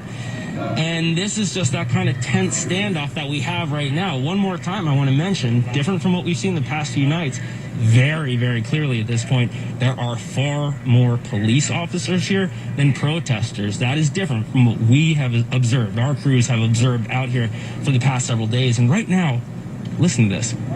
It's almost an eerie silence. I believe police are saying something. I'm going to see if I can sneak in and hear it. Go for it. Let us know. I won't go far. You're fine. Do you know what he's Your guys saying? are right there. Do you know what he's saying? I can't hear me. What's this like for you guys? I'm good. Hey, hop back here. I asked you to. Thank you very much. I had to try. appreciate it. Thank you. I know you're trying good. I like it. Stay right here. Bro. Josh, we really appreciate your level of calmness and just sincere, genuine appreciation for people out there. We saw Evan Lambert was out also in downtown D.C. and hopefully we can take his shot here in a second and get a sense of where he is. Yeah, Marina, is his camera the one we saw with the There's light? Yeah, Evan's right there. Okay. Evan, where are you and what are you seeing? Hey, Evan, we can hear you. Go ahead. Yeah, so we're at Connecticut and I right now, and you see this line of police just behind where we are. We really have not seen, from our perspective over here, any protesters. This is mainly media, we understand, but you can see that the lines of the police, there are more of them than what we saw out here last night. And you know they're moving right now. You can see some of the police in riot gear running this way. It's unclear exactly what they're doing, but clearly trying to clear the area. This group right here that you're seeing is mostly media, we understand. So clearly there is a decision to move these officers back and forth. We're not quite sure where they're going, if they're responding to something in particular, or if they're changing the line. But that's what we're watching right now here at Connecticut and I Street. Really, I think just on the other side of where Josh is. We're going to try to find out a little bit more about what's going on, but you can see that there are definitely many police. We've seen a lot more of what appears to be the National Guard and military than there was yesterday. You can see that escalation. Over the weekend, all the violence happened in Lafayette Square Park. That's where it was centered, and that's because that's where all the protesters were gathering well into the night after darkness. It's notable that today the strategy was clearly to push protesters as far away from Lafayette Park. And of course, as you push them away, it now becomes a wider and wider perimeter. So even if you have the same number of protesters, they're now much more spread out around a much wider perimeter. So it's easier for police to control if they have the manpower, which they clearly do tonight. There was so much speculation as to what we were seeing all that action for as well earlier tonight. I want to look, just Evan, we're going to check back in with you in a moment, but as we look at the left side of your, or right side of your screen rather, you are seeing a large group of protesters heading down through the National Mall. There, you can hear how loud it is. There are a lot of people heading down towards, it appears to be over towards the World War II Memorial, an area that was damaged last night, not by protesters, but by vandals. And it appears that in that general vicinity, there are, judging by some other accounts on social media, there is a sizable law enforcement presence over there at the World War II Memorial over there on the National Mall. And as these protesters are now on the move, you know, I drove through Logan Circle, through Shaw today, just to get a look at what things were like. And many businesses remained closed today. They didn't even open up today. Many restaurants, CVS, for example, they were all boarded up. Even in areas that hadn't necessarily been hit last night, they were preventatively boarded up in anticipation of more protests today. You know, one thing that strikes me there is that it's 8:06 right now, and you guys hear the honking of the cars there. There's a lot of traffic despite that curfew still being in effect. Lindsay Watts standing by in downtown DC. Lindsay. Hey guys, we are at 16th and L now, and we are surrounded by law enforcement here. We're about 3 blocks from the White House. You can see that straight ahead. And between the White House and us, a whole lot of law enforcement. We have DC police, we have federal agents, DEA, right over there. And you can see further down L Street that way, more police. Further down 16th over here, we have police and not a lot of protesters, but let's walk across the street, because these ladies who are out here said that they would chat with us for a little bit. And guys, I want to ask you, why did you want to be out here tonight? Well, regardless of what we've been seeing on the street, I looked on the news last night and I asked my mom, have you ever seen anything like this? Like, have you seen it get this bad? And she said she's never experienced it. Me, as a 20-year-old, seeing this go down, there's no way that I can sit back and just let things happen. As a minority sitting back and to let things happen. There are people who try to have a say and say, well, Black Lives Matter, but don't do anything about it. I think the reason why I'm out here is because it's also so beautiful, the different colors that we get to see. White and black doesn't matter. It's not about race. It's about a human life. And just because one person gets incarcerated for their wrongdoings is not enough for the millions of lives that have been taken away. So that's why I'm out here. Were you guys with a larger group earlier? We were not. When we got here, we were told curfew's at 7 o'clock, and we may be detained if we stay out past that time. But Do you plan to stay out? Of course. Of course. You're not leaving? No, because they're trying to enforce a curfew, putting it randomly so that they can silence our voice and have silence our say. We're here for humanity and humanity only. right, ladies.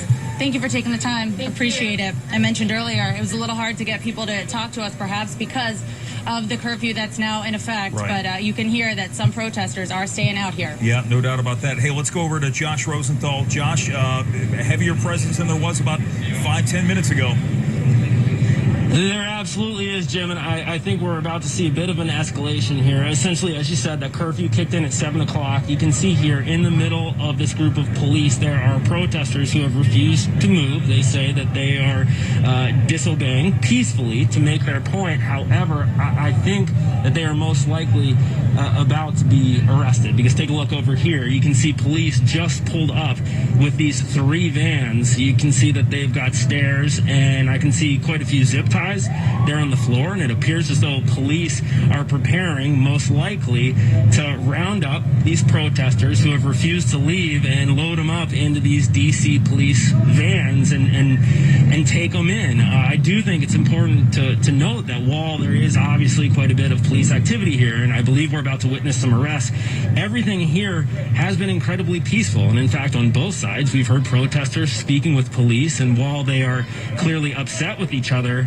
there hasn't been any conflict. And here you go, guys. You're watching it live on Fox 5. I believe this is the first arrest of this group of protesters here on I Street, just by I and 16th Street, about 2 blocks from the White House. So there's that gentleman in the red shirt. He has not fought police at all. It appears as though they are now taking off his bandana. Behind him, there's another person peacefully being carried away by police. And I think what we're about to see is these guys get zip-tied, most likely behind their back. That does appear to be the case right now with the gentleman in the red shirt. And essentially, police are just going in and they are pulling these protesters in one at a time. You can see a bit of a disagreement here. That I would not call much of a conflict, but I can tell you guys, because I think this is really important for context, that's the most conflict that we have seen with our own eyes out here all day. And essentially, you've got this group of protesters still sitting in the middle of all of these police officers, and you see members of the D.C. Police Department and Metropolitan Police pulling protesters out of there, and in this case, literally pulling this woman out who was sitting there in the middle of I Street, and wow, police are literally dragging her to the police van. It actually looks like another police officer stepped in and said, "Stop." I believe this woman was allowed to kind of readjust her clothing. We're being told, told back up. Yes, sir. No problem. Yes, sir. Yes, sir. I understand. They're moving us back. We move back. Back over here now. Back over here? Okay. See the pole? This is my buddy. I'm making friends out here. You're not helping me. I apologize. I thought we were in a good place. So we are moving, but you can still see the action here.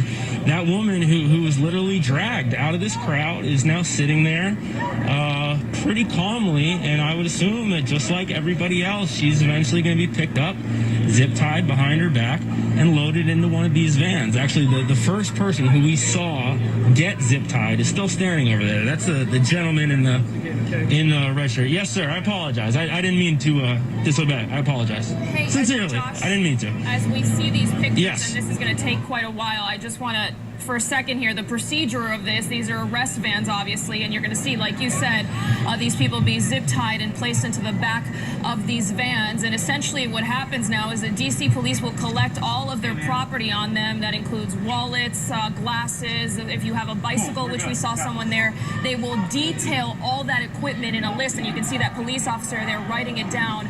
You'll also look for a dry erase board, and there you will see that names are being written down. It will be the person's name and as much information as they can have of that person, and then a photograph will be taken of the arrested person at the scene with what they're wearing, in case this does then lead to any sort of trial, whether that be a civil trial, a criminal trial, whatever. But there needs to be evidence to remark that moment and the evidence that was recovered at the scene, who these people were and what they were wearing at the time, in case they need to match them up later in a criminal trial if there is to be any violence that is correlated with that defendant, or if they're just issued a citation and then they will be asked to appear before a judge. And then these people also have the right to sue the Department of D.C. Police if they feel that their rights were at some point violated, and it'll all go back to this moment right here, which is the arrest moment, and you see that dry erase board right there in that officer's hand, and essentially here in a second,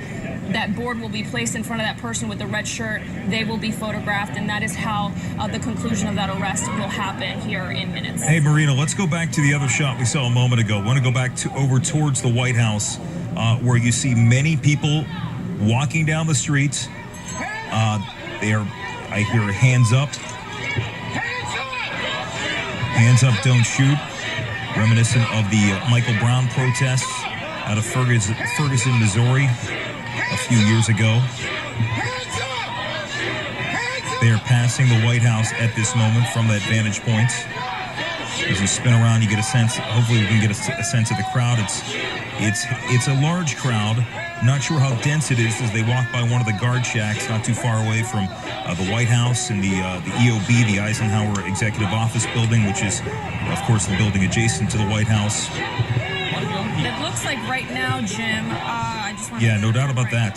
They walked past the Daughters of American Revolution Constitution Hall, so they are in fact walking north there into downtown D.C., essentially where Josh is standing now. So they will be confronted by that D.C. police presence, which was already in effect starting to make arrests for those people who were in violation of curfew. But again, like the point that Blake had made earlier tonight, and we see this happen all the time at the U.S. Capitol, people know that they will be arrested, but they believe that their rights and their right to protest is worth the arrest, and that's essentially what we're seeing happen, because for now, what we're looking at is peaceful. Blake, hey, if we can, Blake McCoy is, by the way, if you're watching right now, Jim Lokay, Blake McCoy, Sean Yancey, Marina Morocco standing by, and Blake has a question for Marina, so let's go back over to Blake. Yeah. You know, Marina, I saw a lot of people wondering what difference does a curfew make? Because people aren't going to pay attention to it anyway, and they're going to stay out here. But we saw those arrests being made of peaceful protesters, and that highlights the difference that the curfew makes. It gives officers grounds to make an arrest, because those people, under normal circumstances, were not committing any crime. Not listening to police officers' orders telling you to move out of the way is not necessarily a crime if you're not doing anything wrong. But now there's a curfew in effect in the district since 7 p.m. So that would be the grounds to make an arrest there, that they're now violating the mayor's curfew order. Absolutely. In effect, that's civil disobedience, right? So you are committing a crime. It is not a violent crime, but you're committing a crime. And the chief was very clear today when that curfew was put in place. We will make arrests if you are in violation of this curfew. And Blake, it's 8:16. This didn't start happening at 7:05 or 7:10. It started an hour into this curfew is when we started to first see people being detained there. And again, with that dry erase board, time will be documented. All that will be taken into consideration. But they were in clear defiance of that curfew. There were several dispersal announcements which need to be made before there's an arrest of a mass demonstration. There were several announcements that were also made that the curfew was in effect. Also is part of protocol before you make an arrest for mass demonstrations. And just quickly, an observation here in D.C. If there is any city in this country that is prepared for mass demonstrations, is without a doubt the District of Columbia, not just D.C. police, but all the other federal jurisdictions, which on nearly a daily basis, we may not see them or hear them contend with these demonstrations. We saw Pershing Park, which was a huge demonstration, which resulted in mass arrests happening at Freedom Plaza, Pershing Park, a number of years ago. We saw the inauguration protests, which turned into violent riots back in 2017. Also mass arrests happening then. And again, today, on the fourth day of protests here in the District of Columbia, we are going to see mass arrests. I believe the number of arrested people yesterday, 88, but the majority of them correlated with some sort of looting or violence. Today, a very different number. It will probably be much larger, but like you said, Blake, and you pointed out, this will not be for violent arrest, but it'll be for disobedience to that order of the curfew. So, look, Jim, walk us through what we're seeing in the little box, because this is what we saw at about I guess right about 7 o'clock. Yeah. So this, by the way, that is not live video on the right. That is the photo op that the president brought a few of his advisors over across Lafayette Square over towards St. John's Episcopal Church. The president did not deliver prepared remarks. He reiterated some of the things that he had said earlier. What many people are pointing out is the fact that there was a large attempt by law enforcement to clear out Lafayette Square, and at that point, again, the protests, while they were heated, they were not violent. We were not seeing vandalism and looting like we saw in that general area last night. I want to go over, as we look at the left side of the screen, I want to bring Sean back into the conversation here, because as we look, Sean, Blake made the point that a lot of these protesters you're seeing a lot of young protesters out there. You're seeing a lot of signs invoking the name of George Floyd. We heard the hands up, don't shoot chant. I mean, this really is, look, it sounds cliche to say, but you're looking at when we're not seeing major problems. That's democracy in action there, and that's what we're used to seeing in D.C. are people raising their voices. I think we also need to focus on the whole reason, again, that the people are out there. It is George Floyd, it is Tamir Rice, it is Ahmaud Arbery. Certainly, George Floyd's death sparked this recently, but those people are out there for the reason to put an end to police brutality, to look for some sort of racial harmony and justice and understanding. And we've also talked about this before, that the crowd is incredibly diverse. And the only way that we're going to move forward as a people is if we come together, black, white, Asian, Hispanic, whatever. It just can't be, racism is not a problem for one particular race. And I think that's one of the things that we need to focus on as we look at these crowds of young people, old people, whoever out there. We're seeing so many different people. And again, these protests that we're seeing are peaceful. And I think for the most part, what we've seen are the peaceful protests across the United States. Is when it starts to get dark and the opportunists come out and they start to do things that, have nothing to do with what these people right here are protesting for. And I think that's what we need to continually remember. That is why they're out there. What I do find interesting is that, as you guys have mentioned, we are past the curfew now by like an hour and 20 minutes. We saw some of the arrests begin to happen. Are there enough DC police? Are there enough wagons? What are they going to do? They can't arrest all of these people. Right. So it's going to be interesting to see how they handle this as the night drags on. That's a great point, Sean.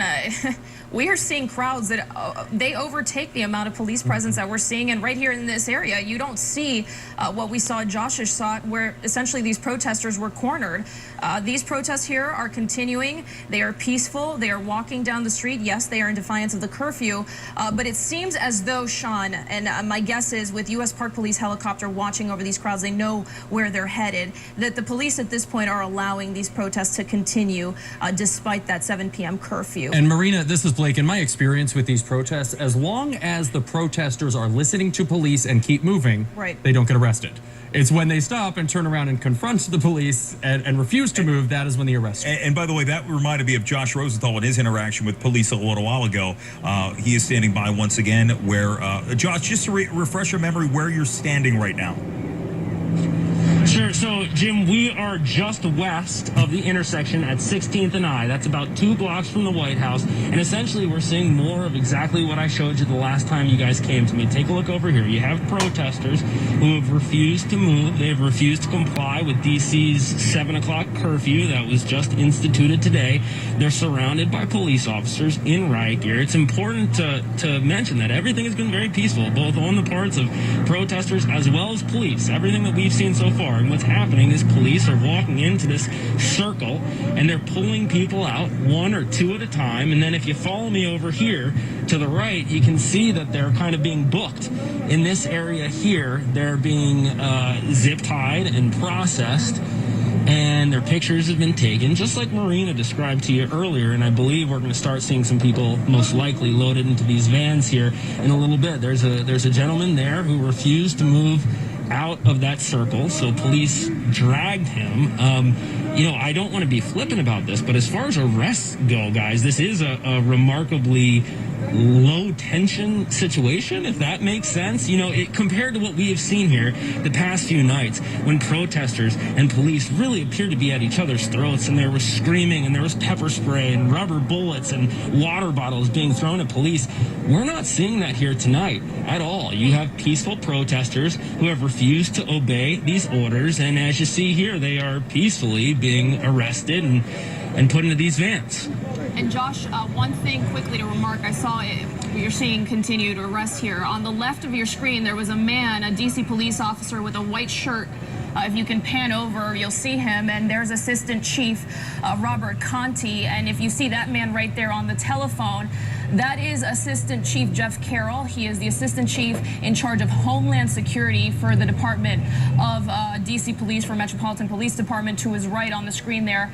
Again, you have Conti, also an Assistant Chief. These are the two men who are directly underneath Chief Peter Newsham. And if I were a betting woman, which I'm not, I would say that Chief Carroll is on the phone right now, likely with the JOC, which is that Unified Command Center, which I would believe either the mayor, Chief Newsham, or both of them right now are monitoring this situation, also looking at the helicopter shot as they watch the protesters continue. But you can see there that whatever is happening is well within the accord of DC Police, as you have two chiefs now on the scene supervising what is in effect a mass arrest.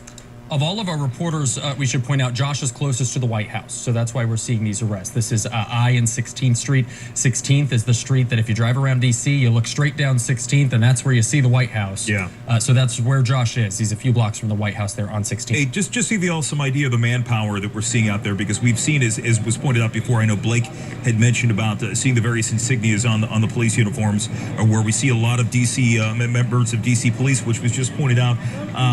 Apparently, a senior defense official telling Fox 5 that there's about 250 MPs, military police members, on their way to D.C. right now from Fort Bragg in North Carolina. So they're supplementing all of this going on right now as you take a look at another person being arrested out there as they continue to detain people who may be violating the curfew. At this point, clearly they are. We should also point out I just talked with somebody up at Washington Hospital Center, a nurse supervisor up there, told me that there's concern tonight just in terms of getting people around, getting employees to and from the hospital, because we had Metro shut down early tonight. Right. Metro Rail closed at 8. Buses closing at 9 o'clock tonight. So we're seeing a lot going on right now. We want to head back over to Evan Lambert. And Evan, we've been asking everybody this, but please just give us a sense of where you are and take it from there. Yeah, Jim, so we're at Farragut Square right now. We saw several hundred protesters just walk through here, and we don't know exactly where they're headed. It is north. I can tell that it looks like north up K Street. So we're following them right now. We did not see them engaging with any police on the way when they were in the square. But we are kind of losing the crowd at this point, but we're trying to catch up to them. Several hundred people were coming from the west and are walking north up K Street, or crossing K Street. And I should say, I believe up I Street that they're walking up right now on the other side of Farragut Square. You can see some military vehicles there in the intersection, and some protesters now standing in the middle of the intersection.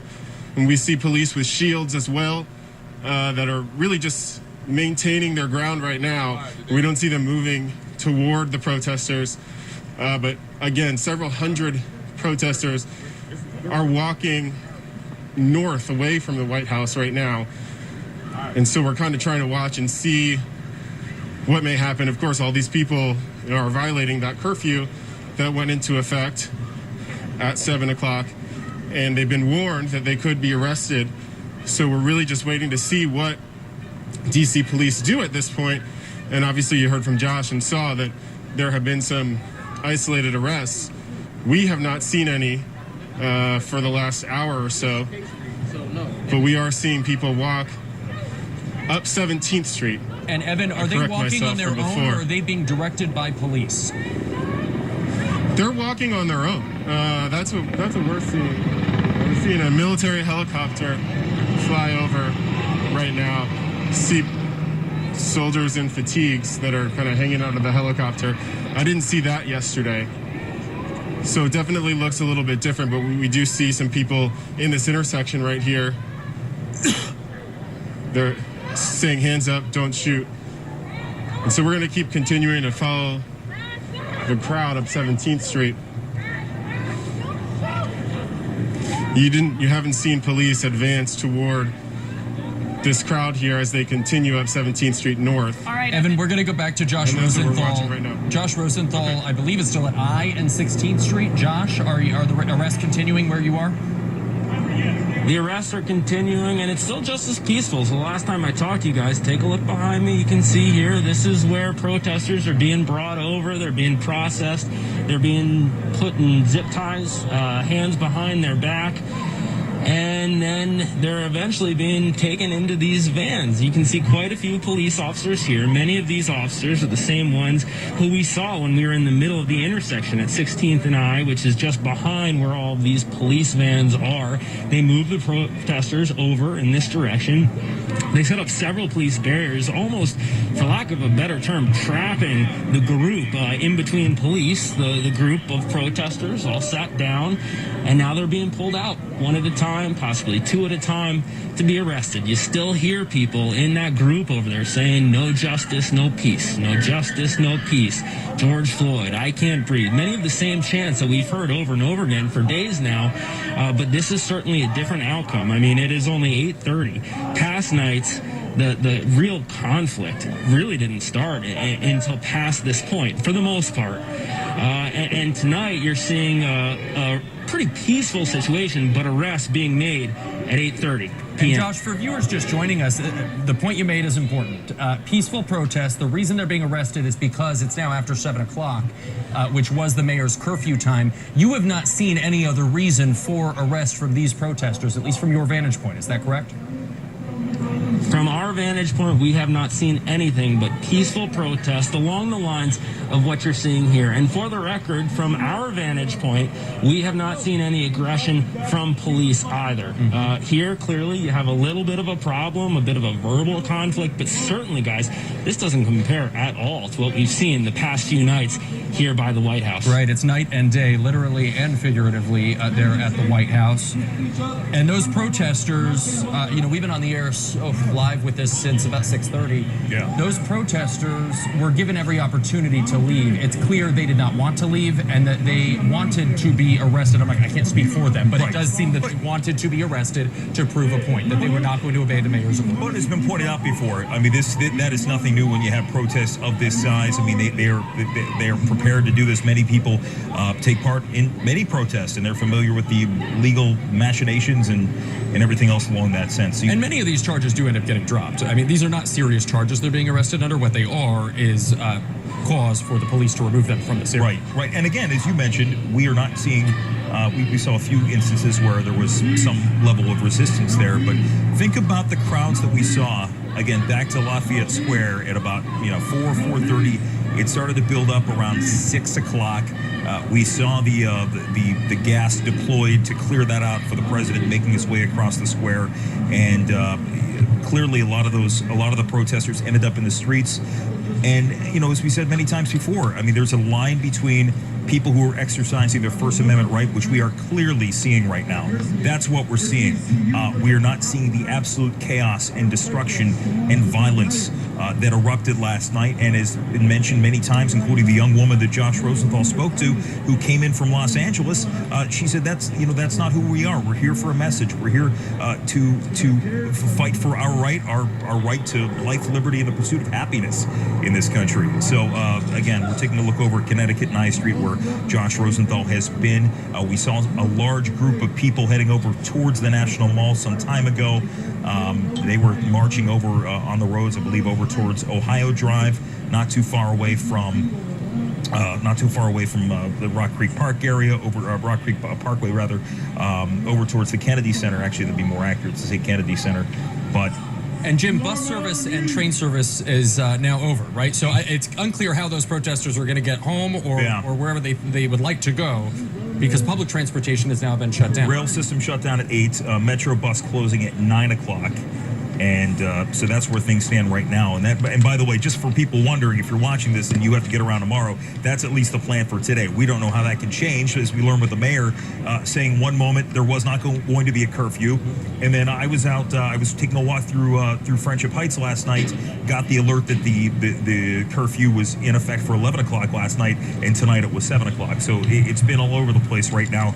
Checking on some of the other cities. I know a while ago we looked at New York City. You are seeing large crowds assembling there. We are not seeing mass chaos everywhere. There has once again looting reported in some cities around the country. We have not heard of anything substantial happening in our area just yet. Hey Jim, I'm seeing the Washington Post reporting. Blake mentioned this earlier. Yesterday, 44 people were charged with felony rioting. This again, the Washington Post reporting. When they appeared at Superior Court today, the U.S. Attorney's Office dismissed all those rioting charges against most of those defendants, and those are felony charges. Wow.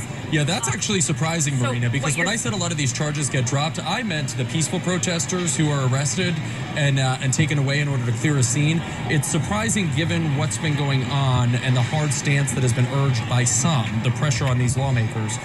It's surprising that those federal charges were dropped so quickly. Well, it's very hard to prosecute these things, and it's a lot of resources, it's a lot of time, and you have to imagine a lot of these people have their faces concealed, either because of gas masks or because they're wearing masks given the pandemic, but that makes it harder also on proving that beyond a reasonable doubt, this was the person that committed that crime. And if you want to really strain those resources, we saw this happening over inauguration. So again, this is what happens. You have people who come into the streets of DC, they cause mass chaos, destruction, damage dozens, millions of dollars in property. Businesses that were already hurt because of this pandemic now kicked when they're down, with people who have no other will other than to cause chaos and damage. If you want to get your point across, we're seeing these demonstrators do so peacefully, and they are being arrested, likely with a misdemeanor charge, and they understand from what you're seeing that this is happening and this is the consequence. But you don't go out there and you don't start fires and complete lawlessness, and it's sad that these charges are dropped when people need to be held responsible for such violent acts. Hey, just to anybody who's here in the D.C. area, if you're watching us tonight, if you're in the city, regardless of where you are, if you see anything going on in your neighborhoods, feel free to let us know on social media, hashtag it with Fox5DC, because obviously we have cameras in the district right now, in the district proper, where we saw a lot of the activity last night, but certainly we want to have the pulse of the people wherever we go. There were large protests earlier tonight in Manassas and Prince William County. There was one in Oxon Hill in Prince George's County. So again, we're keeping our eye on all forms of social media right now, just to get a sense if there's any other precautions, any other messages that we need to get out there, because last night we saw everything unfolding in D.C., but in Friendship Heights on Wisconsin Avenue, it turned out to be a pretty significant episode of looting at the CVS up here, at the Mazda Galleria nearby, at a grocery store, which I can tell you they had nothing to do with any protest. I think it was just people up there looking to cause some destruction. Yeah, we saw that in Georgetown as well. Yeah. To the night looting. I am curious, though, because we see that D.C. police have, for the most part, fixated in this location that we're looking at now, where Josh is, and then you have that large demonstration that continues to walk through the streets of downtown D.C., and it seems as though police are nowhere near them, and unclear if there's any intent to make any sort of mass arrest, to stop them, to disperse them, but you see them there continuing to assemble well into effect into this curfew. It is now 8:36. It does appear that the ones who are walking, the protesters who are walking, are being given space to do so. Yes, which is not uncommon, and that's a good thing. Police are not interested in making arrests. It's clear, especially not on this scale. It's remarkable the law enforcement presence we're seeing tonight, though, because I mean, Marina, even if they had wanted to take this approach over the weekend, it didn't appear they had the manpower. And now they certainly do, between D.C. Police, the D.C. National Guard, and the numerous federal agencies that are out there. I think the mayor and the chief had to make a decision. Do we put our men and women in harm's way? It was such a volatile situation. People were so angry, and it clearly turned violent, that you don't just dump police officers and order them into the streets when they are clearly outnumbered. We saw that with the fires yesterday. D.C. Fire could not get to St. John's Church in time as that fire continued to burn, because simply they were outnumbered, and you don't want to put those people at risk. At the end of the day, it's just property. I will tell you, Blake, over the weekend when this started on Friday, CDU platoons were called in, and they were told to stand by. Those are the civil disturbance units, and much of these people, police officers that you're seeing, are part of those platoons. They are trained specifically for civil disturbances. These men and women know what they are doing, and you're seeing many of them here on this scene. And I did see earlier the Special Operations Division captain in charge also on that scene. So clearly there is protocol here that is being followed, and they are there with the direct top brass supervising this scene in joint cooperation with other federal jurisdictions that are also on the scene. We saw Park Police, D.C. National Guard, the uniformed division of the Secret Service, and D.C. Police handling that one intersection that we keep focusing on. And I think right now they are approaching here Thomas Circle, if I'm not mistaken. Do you see that crowd there continue to walk down the streets of downtown D.C.? Yeah, that's Thomas Circle that they're approaching there on the left. That white building looks like the Washington Plaza Hotel if you're trying to get your bearings. Yeah. Hey guys, one of the things I thought was interesting earlier when we were watching and we first started to see the tear gas and the smoke that was being deployed, people who were down there and other people started talking about on Twitter that they believe this was all done so the president could make that walk from the White House over to the church there. Well, D.C. Council Chair Phil Mendelson is talking about it, and it seems that he agreed. He called the president's comments disgusting. He was talking about him using the military. This is him on Twitter. Unleashing the military on the city, protesters, and residents is unacceptable and unnecessary. And those are some of the same tweets that we saw from protesters down there who felt once they learned it was for that walk over, they were a little upset by all of that as well. Let's go back to Josh Rosenthal. He is live near where these right here where these arrests are happening right now. Josh, I'm just curious, what are the protesters saying? So we've heard from some protesters, actually, if we could swing around here, this gentleman earlier was saying it's all worth it. It's all worth it. And I believe the reason is he's trying to make a point. Like we've talked about several times, we talked to that protester who said that she was taking a stand against oppression. And that's the kind of message that you hear from the people who are out here, from the people who are choosing to get arrested time after time after time. Now, you guys have been coming to me for probably about 30 minutes altogether now, just here at this scene. And you can see how that group of protesters over there, in between all of the police officers, it's really thinned out as police continue going in one by one, pulling protesters out, and then taking them over here to these police vans where they're being processed. And right now, I think just because there's so many people, a lot of them are waiting here. Hold on for a second. I'm sorry, sir. What was that? I am being detained for peacefully protesting. What this gentleman just told me is that he is being detained for peacefully protesting. Never to the word. Never to the word. They surrounded us. They trapped us in a circle. Never said one word to us. We are here to express our voice, and they are suppressing our voice. He said that he is here to express his voice, and they are suppressing his voice. Sir, I heard you say it was all worth it earlier. Why? This is what it takes. This is what it takes for my If this is what it takes for his children's future, like a fucking human being, then I'm okay with this. he said if this is what it takes to secure his children's future, then he's okay with this.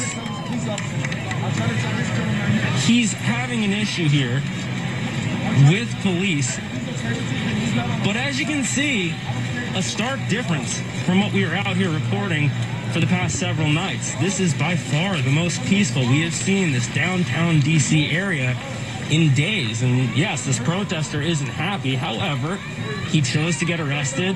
As you see him getting carried off, he made his point and he continues making it as he's getting carried away by police saying no justice, no peace. Guys, no justice, no peace. A refrain that we have heard consistently for days now. In the case of that young man, as you checked in, I believe he had been held there for, I would say, a good 20, 30 minutes before we saw any action being made there. I'm curious if you had seen anybody, Josh, being detained but not necessarily taken away, or maybe freed at some point.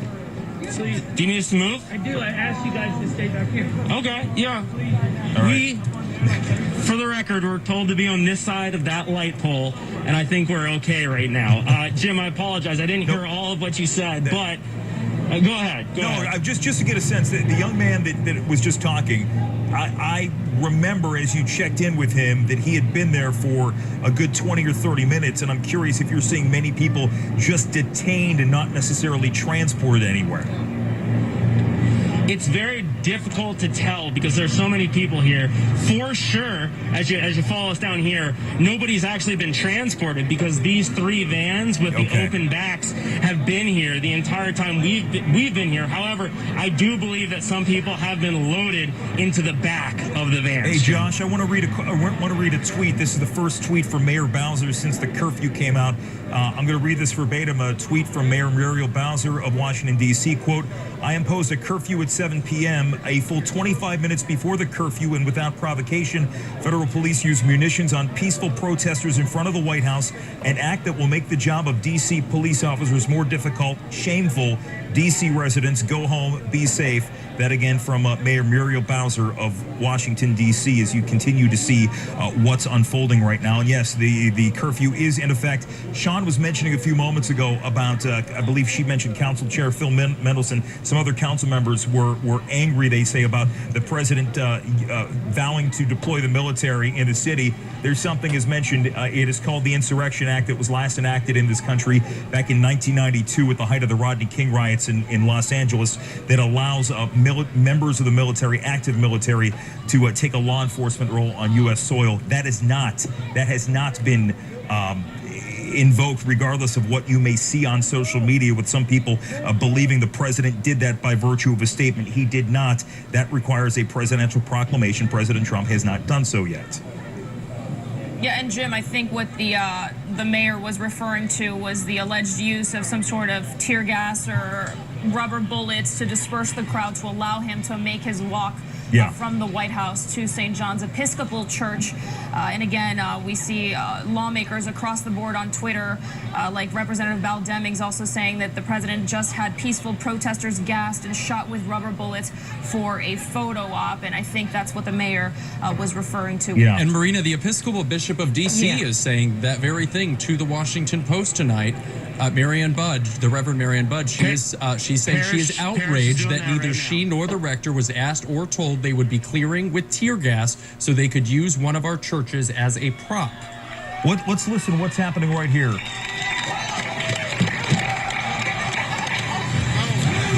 We had many of the protesters taking a knee, laying down on the streets.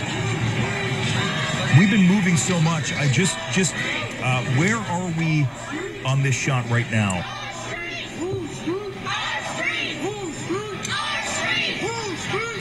They're saying, whose streets? Our streets.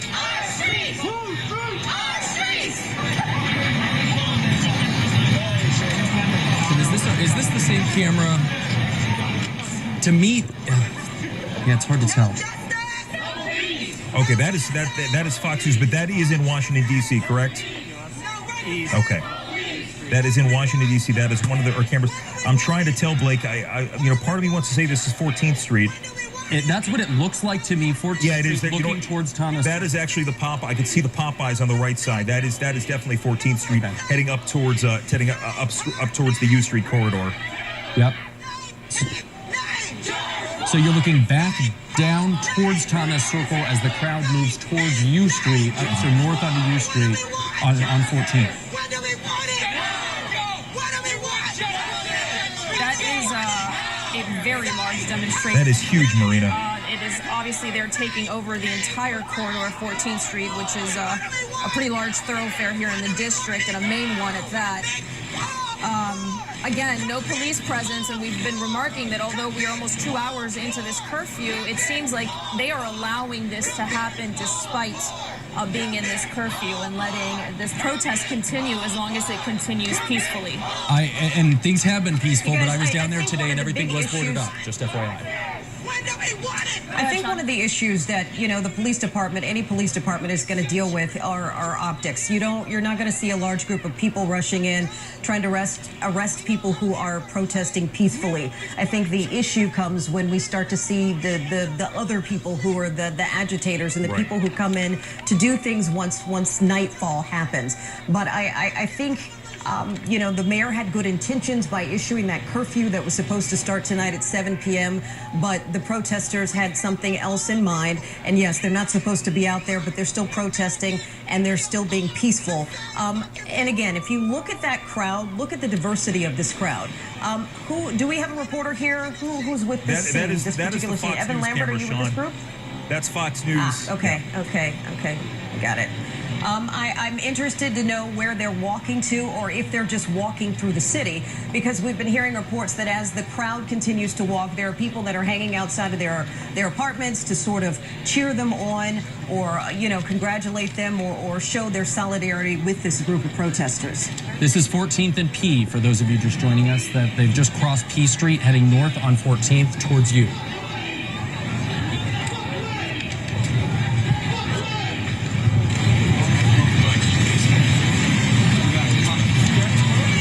I think what's interesting too is the diversity of a message said in many different ways, but the unified sentiment we're seeing right now of where people stand and where these protests, the message these protesters want to get across, as we hear once again, no justice, no peace.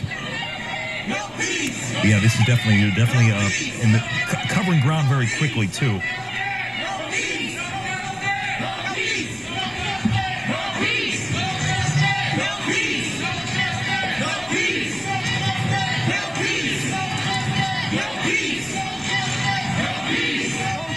I'm trying here as we go through this to look at specific code that would speak to violation of curfew. Yeah. Because I believe it is a misdemeanor. It's minimal. I know that there's a juvenile curfew in the District of Columbia, and I believe the penalty is a $500 fine.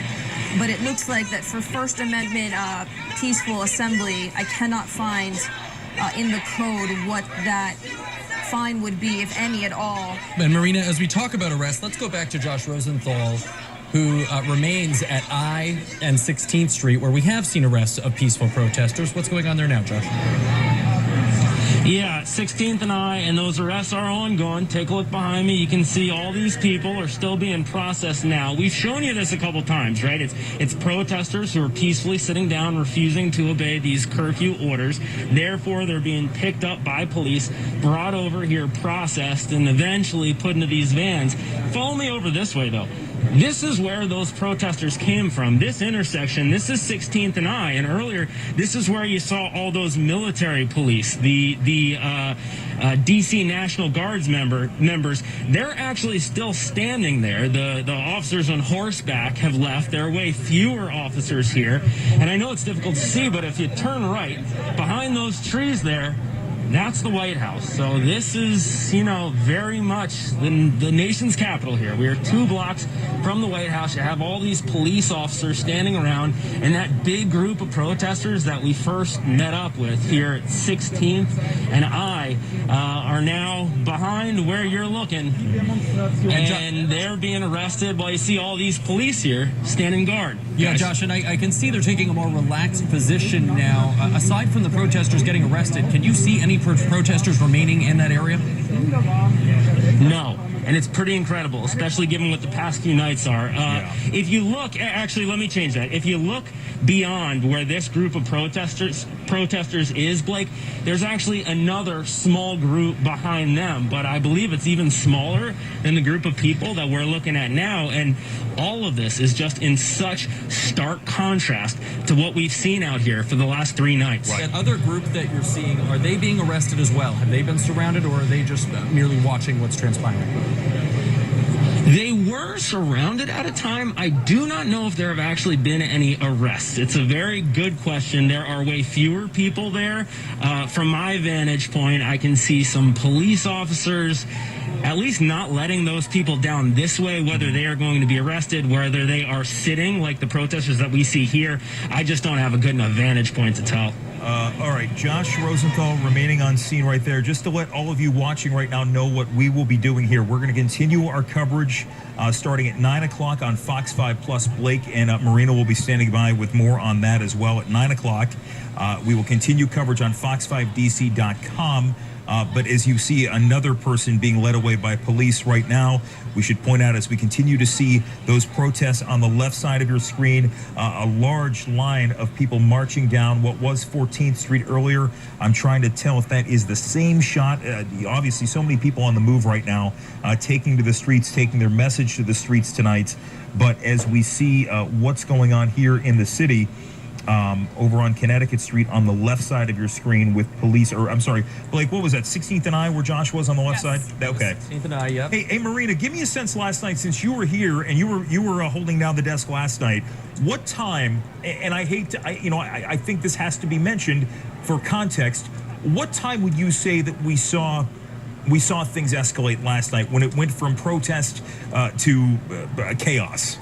It was pretty early, Jim. I'd say it was about the same time. It was about 7 p.m. We are actually live on the air on Fox 5 Plus. We were taking Lindsay Watts' shot. She was just up I Street, about a block away from the White House, and we saw the crowd gather around a D.C. police cruiser, and all of a sudden 2 men jumped on top of that cruiser. They began to smash the hood, the windshield, and the crowd really turned. I mean, they were screaming, jeering. It seemed like they had cornered a few of the D.C. police officers who were on the scene there, and then from that point on, it continued, and once it got dark, like we're seeing now, about this time is when we started to see that things were flaring up, and once we were on the air at 10 o'clock, there were already fires. We saw that first brush fire on 8th Street, just a block away from the White House. Now, again, we saw the police lines far north from the White House, in essence, in protection, I imagine, of the White House, of the president, because he walked out to the church today.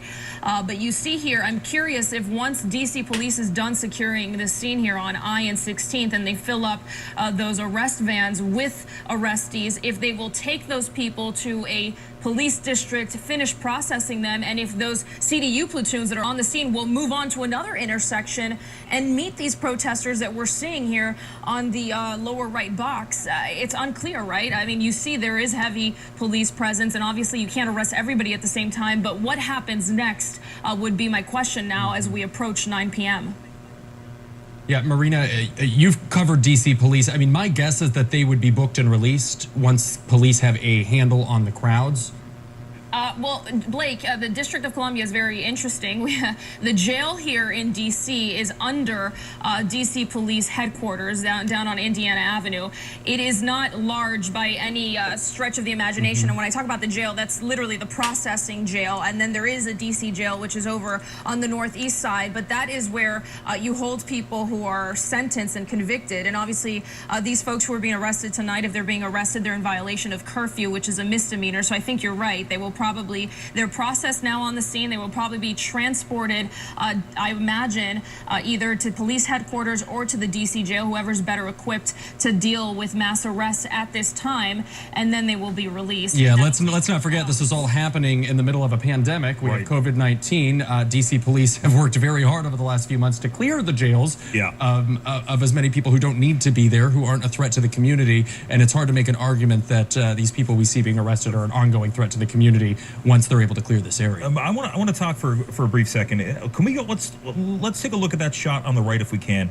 And there's a reason why, because we were looking at 14th Street before, and I think, Sean, what amazes me is the symbolism of, you think back, obviously none of us were here in 1968, but the symbolism of that being such a flashpoint in this city's racial tension, in this city's racial fabric, where we had the riots that were centered on 14th Street. The 1968 riots came shortly after the assassination of Dr. Martin Luther King. And there were so many businesses that were destroyed along that corridor. I can remember, because I've talked to her several times about this, Ben's Chili Bowl was one of the places that was not touched back then. And in fact, they used to organize the protest and some of the rallies that were happening there. But yeah, I mean, it's a stark contrast, because we're seeing an incredibly large group of people marching down 14th Street. They are peaceful right now. During those 68 riots in D.C., I believe there were more than 1,100 buildings that were destroyed, 1,200 fires. They brought in federal troops to sort of to quell the violence and what was happening during the city at that point. But people were upset that Martin Luther King, a black man, was assassinated, and here we have another group of rioters, or excuse me, another group of protesters, excuse me, not rioters, a group of protesters who are out there, and they are protesting the death of a black man. It is incredible to see that. It is incredible to see how long ago that was, and the generation of young people who are out here marching right now, the generation of black people, the generation of white people, just the diversity in this crowd who are all marching together for that same reason.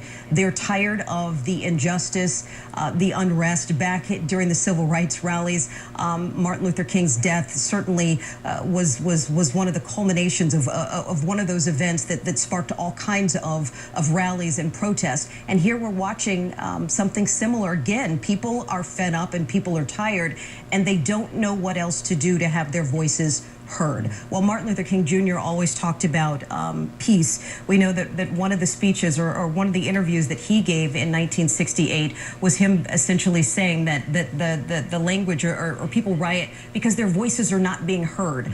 We're seeing peaceful protests today of people who want their voices to be heard. And hopefully whoever's watching and is listening is hearing those voices. I think that's important to point out, Sean, because, again, it's easy to have the message drowned out in everything that we saw over the last 24, 48 hours in this city. There is still a cohesive message. I'm actually surprised to see people still out on the streets right now at this hour.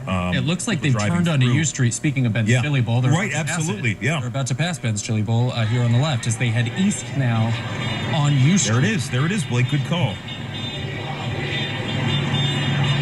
Yep, they're definitely on U Street at this hour. And listen to the horns. Listen to the chants.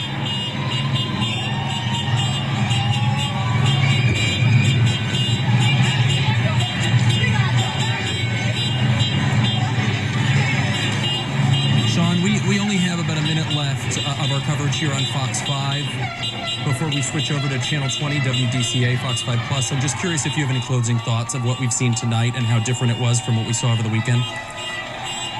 I think it's just remarkable. We're continuing to see peaceful protest. I pray that this continues into the night. So as Jim said, it doesn't overshadow what the real message is here. You can see it right there. George Floyd, say his name. Something needs to change, and that's why those people are out there marching and trying to raise their voices to let America know. So in the meantime, Sean and I are going to leave the desk.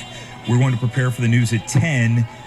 We'll be back on Fox 5 right here in a few minutes. Blake and Marina are going to continue our coverage on Fox 5 Plus, WDCA Channel 20, or on fox5dc.com.